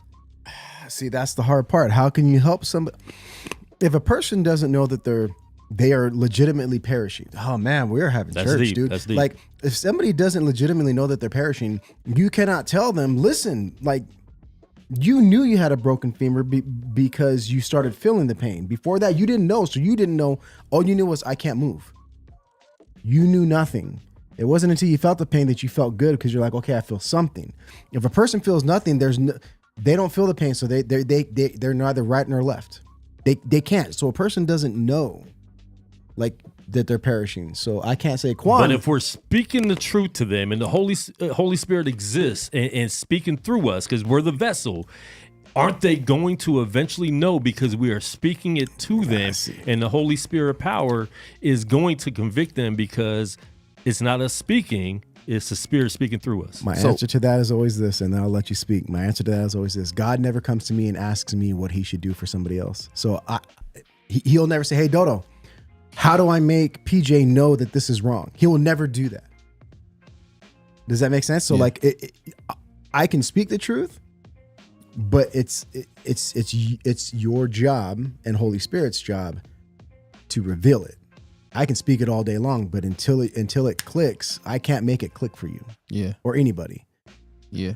And that's a tough thing to say as a believer, especially as like a father and as a husband and as a teacher of the word. Like, it's a hard thing to say because that's not something that's accepted from the pulpit on a daily basis. That's a hard thing to hear. I think that comment was a great point, but I'm going to stand on the opposite side of that and say this. I think that a lot of the times we get into these conversations with people and we claim that it's spirit led and then find ourselves arguing back and forth with them, angry, irritated, annoyed. And, if I know anything about the Holy Spirit, it's not those things. So we got to really step back and say what part of right? Because I think we could start out those discussions spirit led. And we're the ones letting our flesh get into that. We're not, the truth isn't the one knocking us off that track. That's our flesh getting in the way. So we're talking about the truth and how if we put it out there and it's spirit led, that it's going to be received the right way. And I just feel like if that conversation goes left, but it's not always received the right way. No. That's what you're saying. That's how it goes. Because the comment, the comment is saying that Jesus spoke and offended a lot of people because he had a lot of followers. Like there was people following him, and then he lost a lot of those followers. You know what I'm saying? So again, it's more of how. I feel like when you talk about the humility of Jesus Christ and how humble he was as a savior, definitely. You think about what those conversations look like and you compare them to the conversations that we're having and that we're talking about. We're talking about the conversations of us jumping on platforms and telling people that you're wrong, this is a sin. I just don't think the way that Jesus went about it, and obviously I don't want to, speak too deep into something that I wasn't there for, but as testament in the Bible, we definitely. Just know that these situations were approached in such a different and loving manner. Jesus is also washing feet of those who he knows as sinners. So he's not sitting there saying that, hey, what you're doing is wrong and I'm right and that's it all the time. Sometimes he was meeting people where they're at. Sometimes he had to say, like, even though I'm God, I'm gonna, show you this humble side of me and literally show you that, like, hey, we can have a conversation about this, even meeting them where they're at. So I think that you really got to there's very few times we hear about Jesus getting really angry in the Bible, and those few times were him meeting somebody where they were at. He met them with what he felt was necessary. So I just think that on both sides we got to be careful because how we put it out there, the truth is going to be the truth. You said it earlier, the truth is the truth regardless, but how we put it out there a lot of the times isn't spirit led. It's literally our flesh. It's how we feel personally, right? Or how I feel like that's a different part of the conversation too, though, because you're right. Yeah, because we get mad. They're not receiving. Like I thought the Holy Spirit was gonna enter me and change this person. I was gonna watch it happen. Right. I was gonna watch them fall down and give their life to the Lord right then and there. When most of the time, nope, the seed might be planted. They're going to take that home and maybe think about it, but their mouth is not saying that to us. Their mouth, oh, you're wrong, you're this, you're that, your God is this, and then we get offended because now they're cussing out God. They're saying Jesus is this. So, and then we get into our flesh, and that's when we become entering into sin and entering into the wrong thing because now we forgot the truth that we were saying, and now we jumped into our opinions and our emotions. You know what I'm saying? And 100%, you hit the nail on the head too, because the people that we're speaking to aren't believers. They're not leading the conversation with spirit. So we're literally talking to these people and we're thinking how it's going to go, and they are coming at us crazy like your God's fake. You don't believe, and we get offended because it's like we expect the conversation to go the same way, and they're not. They're not. Oh, that's crazy. And we need to be able to accept that. And like you said, that's the daily thing of like, if we're walking out into this world, that's why I people say, oh, I read the Bible every day, but I read it the night before I go to bed. That's cool, but you're not putting the armor on before you go out into the world. Right. You're not renewing your mind today to be able to face those challenges and to be able to not get into your emotions when those conversations and discussions come up. So I think that's something that we all fail every day, right? Like we don't do a great job of that every day. We need to strive to be better. And that's why these conversations need to happen. So tomorrow, like hopefully we all get in our word first thing in the morning. Let's make that a challenge. That when we wake up, instead of getting on social media, we open up the Bible app or open up our physical Bible, you know? For real. You were about to say something, Ricky? Well, man, it's just like you said, you guys keep hitting it and it's just so on point. But even when you were speaking, it was for one, you kept saying followers. So these are people who were following Jesus. Jesus was leaving and they were following him. So it's a lot different. And then it also goes to... But Jesus had a lot of followers that didn't necessarily, they just saw what he was doing. So what happened, like social media, right? Yes. Everyone gets followers until you start seeing what they talk about. Yep. So I can get a lot of followers. Then if I start like really speaking a truth, you start losing followers on social media. It was the same type of right. So it's not Jesus bombarding somebody to say, no, you're doing wrong. It's like, no, I'm going to preach the gospel through love and kindness and I'm going to move around and the crowds will come. So I think it's more of that approach than us having to go and combat things, because then you still have you without sin cast the first stone. So there's a lot of scriptures that go along with this where we're supposed to let our light shine. Yeah, if somebody comes, I'm going to give you the word, kind of like we said before, but I don't gotta go argue with you. I don't gotta go fight you. And if the Holy Spirit does lead me to say, hey, after this you gotta have a conversation, then I'll do it. But that's not me just seeing somebody kind of against what we believe and now I feel like I gotta make a stand, because that's wasn't what Jesus was doing. So I think that's what we get to do. That's good. And if anybody wants to call in real quick and chime in, you could hit us up 702-608-3259. Once again, 702, I'll put it in the chat. 702-608-3259. If you guys want to chime in real quick, 30 seconds. And the thing that to add on to what you were saying is this. Even if the people that were following Jesus weren't believers, they weren't there. The difference between then and now is the people that were following him, they were actually eyewitness to the miracle, to the transformation, to the thing. So they had that measure of, wow, like, no, I literally saw the fish multiply. So it doesn't matter. Like, I'm going to believe, even if I don't believe everything he's saying, I saw what he did. I saw that, yeah. And what does he say? Like, it's even better for us, our faith, for those who haven't seen. And that's why the power is even more with what it is that we say and do. That's why, again, like how we came full circle, like that's the difference. The people that are following, because there's always going to be trolls. People want to follow just to break something down. But to legitimately see God move, I doubt to this day, even if I saw, like, you're a walking testimony. Like when I've heard stories of people with glass eyes got prayed for, the glass eye popped out and their eyeball literally grew back. I'm not, even if I'm not I think God's fake, but I did see something happen that I'm not going to say it was God, but I saw something happen that is not normal. You feel me? And that could just go back to a seed planted. Them seeing this, like, okay, dang, they get in the same situation. They're like, that goes back to, you know, one day. Square screen. That goes back to this brother's situation. Like, he was in a hospital next to somebody who did a shallow dive. And they never walk again, but they're sitting there looking at him, like healing fast, like Wolverine, and they're like, "Dang, what the heck is going on?" And everything he keeps saying, "Oh, it's God." And then that might be a seed planted. Like, who is this God he's talking about? Okay, let me try to pray to this God. Let me keep seeking this God and see what. Oh, snap, my arm's moving. Okay, let me keep praying. It's weird. I don't really know what it is, but I seen an example. So it goes back to this. I would say this because I think Quan touched good on it. I think we all touched good on it. I just say this. We are farmers, blum, blum, blum, blum, blum, blum, blum, right? So that's it, we are. Peep this. All we doing is spreading seeds. Some of the seed's going to fall on fertile ground. Some of the seed is going to fall on hard ground. But we're just seed planters. We can't get mad. I never seen a farmer's like, shoot, that one, I didn't like where that one bounced. But that's the enemy discouraging us when that happens and it falls on hard ground. Flesh, bro. Now we're not going out there anymore because, like, oh, man, last time nothing happened. Yeah. We're not meant to make it happen. That's dope. We need to go out and make disciples and preach the word, right? Yeah. The seeds and, that and do let God do the rest. I like and that. let God do the rest. Like, but we get so prideful that we had to see our work. Dude, everybody forgets that the parable of the sower. They focus on the difference in the grounds, and and that's good. The teaching was about the good ground and the thing of the heart. But what they forget to think about is a person actually went out and just threw the seed. That you wouldn't have the ground without the seed thrown. Yeah. And that's what we need to focus on, is throwing the seed.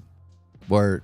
That's it. So that's something I do want to say, and it kind of brings it back to the music. So we talked about this earlier. That's exactly what we're supposed to be doing. And I think sometimes we get caught up in the secular music, and we have a different scale of what we're supposed to be doing. But that's not our scale. It doesn't have to be a hit. It doesn't have to go viral. It doesn't have to be top 10. We are throwing seed. And I think that's what's being missed right now with Christian hip hop, period. Because that's what we're doing. We're planting seeds. And when we forget that, that's how we lose it all. Ooh. Bruh. I agree with that. And another thing too is going back to full circle to what we started talking about. Like, if they don't know the law, if they haven't seen a law, there's no law unto them, and we're talking things that's out of this book that don't.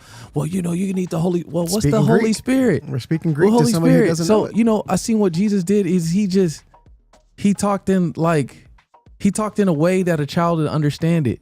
He wasn't like, the hermeneutics of this and the habitual of this and the he just broke it down. Like, he was talking to farmers. We definitely get too deep sometimes. Farmers identify with seed, so he talked about seed on fertile ground. That's it. That he met them where they were. He became all things to all men, so he can win one. So that's good. we are a body. Hip hop, it's a body. Like, what we rap might reach a demographic. What you rap, like what we just heard, that's gonna reach another demographic. What you rap gonna reach. What Quan does, we're all a part of a body. I'm a tendon. I'm a muscle. His is gonna reach anybody because he's hiding his talents. But seeds. It's the seeds, and we're a body. We're trying to operate together. That's all I would. And DJ Bree Blessed said, "We speak the truth in love." She's not really a DJ. On the contrary, not sharing the truth is unloving. I mean, that's deep. Yeah, PJ said that earlier too. Yeah, that ties back to it. Yeah, she said it better. She's Latina. I think he's just on the. It's the Latina prayers it's because he got that prayer. He got that salsa on him right now. Again, I agrry with that. I really do. But I think that comes right back to the conversation we had about how we share it. You know what I mean? Like, not preaching the truth is definitely, I think remember when P4CM was doing poems all the time, they was doing all that. I never forget the poem I heard that silence is deadly, like one of the coldest poems I've ever heard. But basically, it was talking about. Who did that? You remember? No, I don't. Okay. But basically that poem was talking about the fact that how not sharing the gospel is basically murder, like basically killing people. And it was deep. It was crazy, So I think about that all the time. But at the end of the day, I also think about like, okay, but how do we get to these people, create that relationship and just share the truth with them in a way that they're actually going to receive it and understand it? That's where by walking and living in the Holy Spirit. Absolutely. Be an example. And that just goes back and checking ourselves for real. And we have to check ourselves. I agree. We do.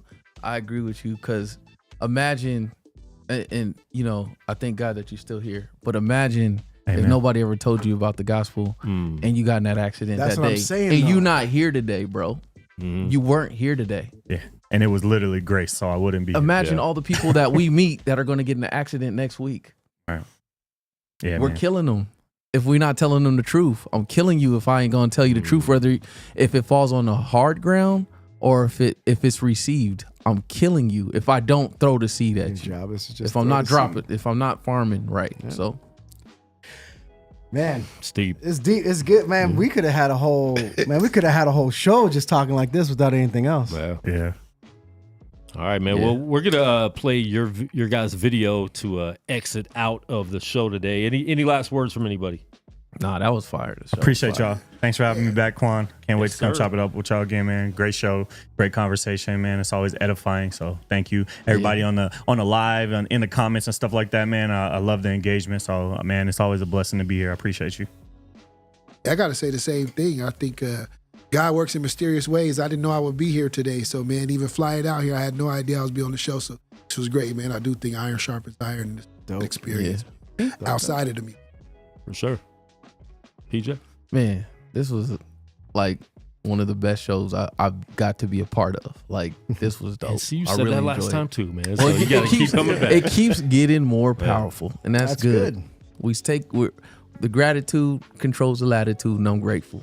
And I hope we keep building on this. You know what I'm saying? It's up to all of us, and obviously, like me being the leader of the show, it's up to me to be obedient to God. Word. And it's up to us to keep us all accountable for that. Like, definitely. Hey, bro, when's the next show? Hey, what's up? Hey, Josiah, when them tracks coming out, bro? Man, but that's 2025. But that's true, because sometimes like I have Yeah. long weeks, and sometimes I am like discouraged, and it's like, man, is this going anywhere? What am I doing? You know. So I mean, it definitely hit me up and bothered me a little bit. You know. Yeah, I'm gonna start poking you, bro. Yeah. I'm start. Jocyph, Hey, what's last going on? words. Last words, man. Look, read your Bible, man. Read your Bible. If you have any questions, hit us up.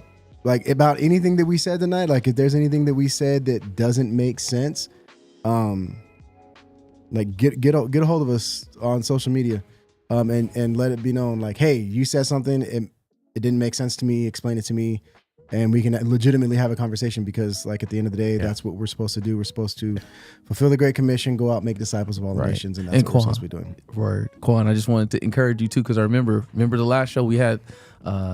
Pastor Dan here, he was like, I am satisfied with the people that's before me. Mm-hmm. You're like, dang, is this hitting anybody? It probably did sow the seed somewhere. Definitely. Maybe there are, I don't know how many people in the chat, I don't really pay attention, but maybe there are 14, but if we just got one, that's it. And this person is gonna, if this person passes away 3 years, God forbid, tomorrow, and they accept it and they talk to God tonight, we won. We did it. Yeah, that's won. Amen. So I think too, when you feel discouraged, too, a part of that is like that's something trying to hinder you from doing something great, from saving a life, bro. And I just think, just keep pushing, and I think we should all just continue to keep each other accountable, because we all have them days, you know.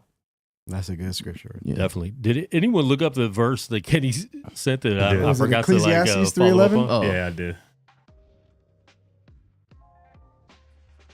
Yeah.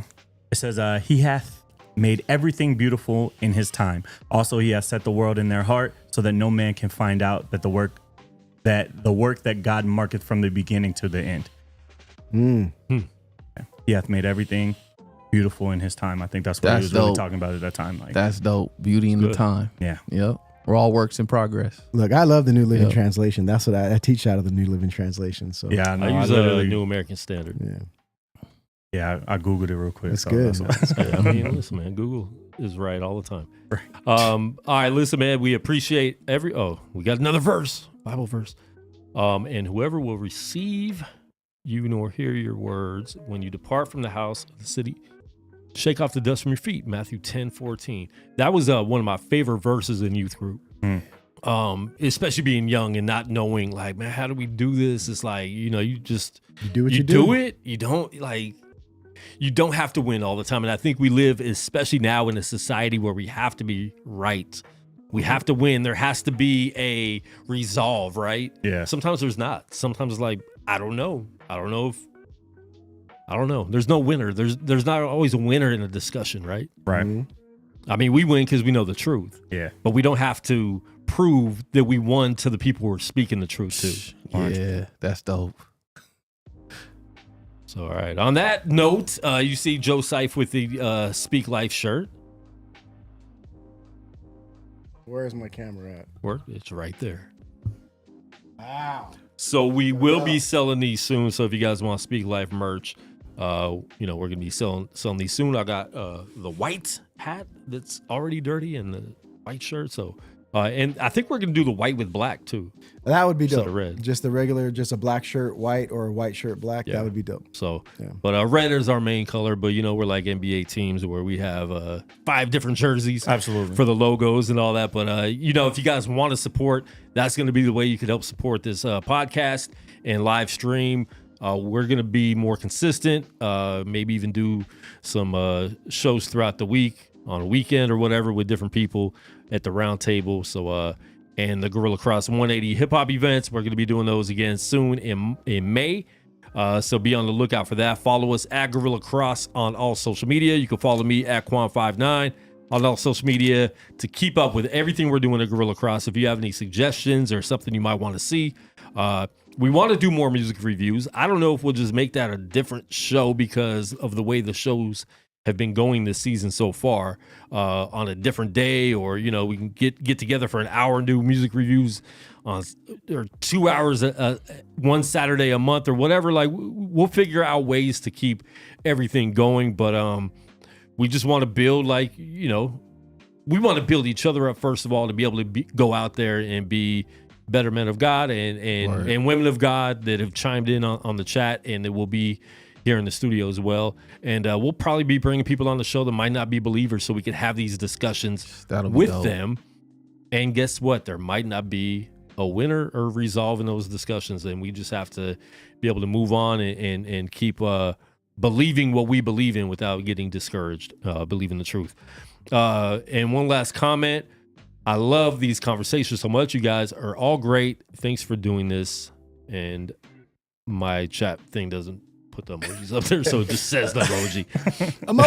Emoji. It's a blue heart. That's what it was. Blue heart. All right. This to close out the show, I Am Light, Need You, featuring Ricky Smalls. You guys look like you filmed this in the Best Western. Oh my God, jokes, bro. Jokes. This has been Speak Life. Tune in next Tuesday, 7 p.m. West Coast time. Peace.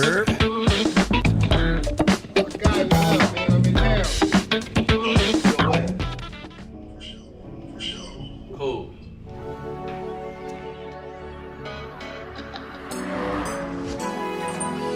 Lord, we need you. This world is getting crazy.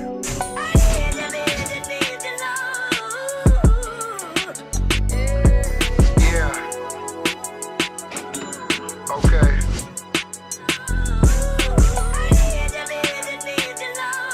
Lord, we need you.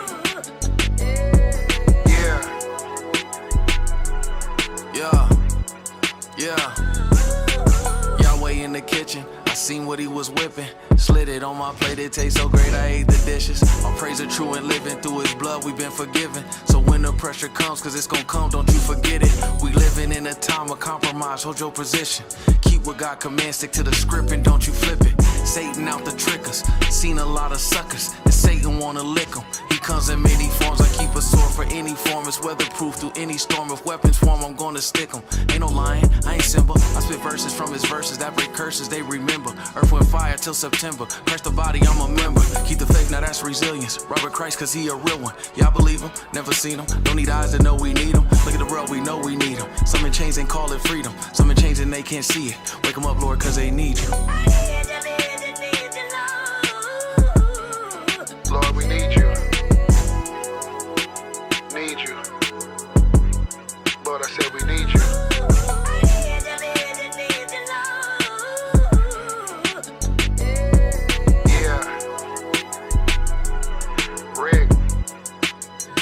Normally we pray for finances. This ain't don't know that.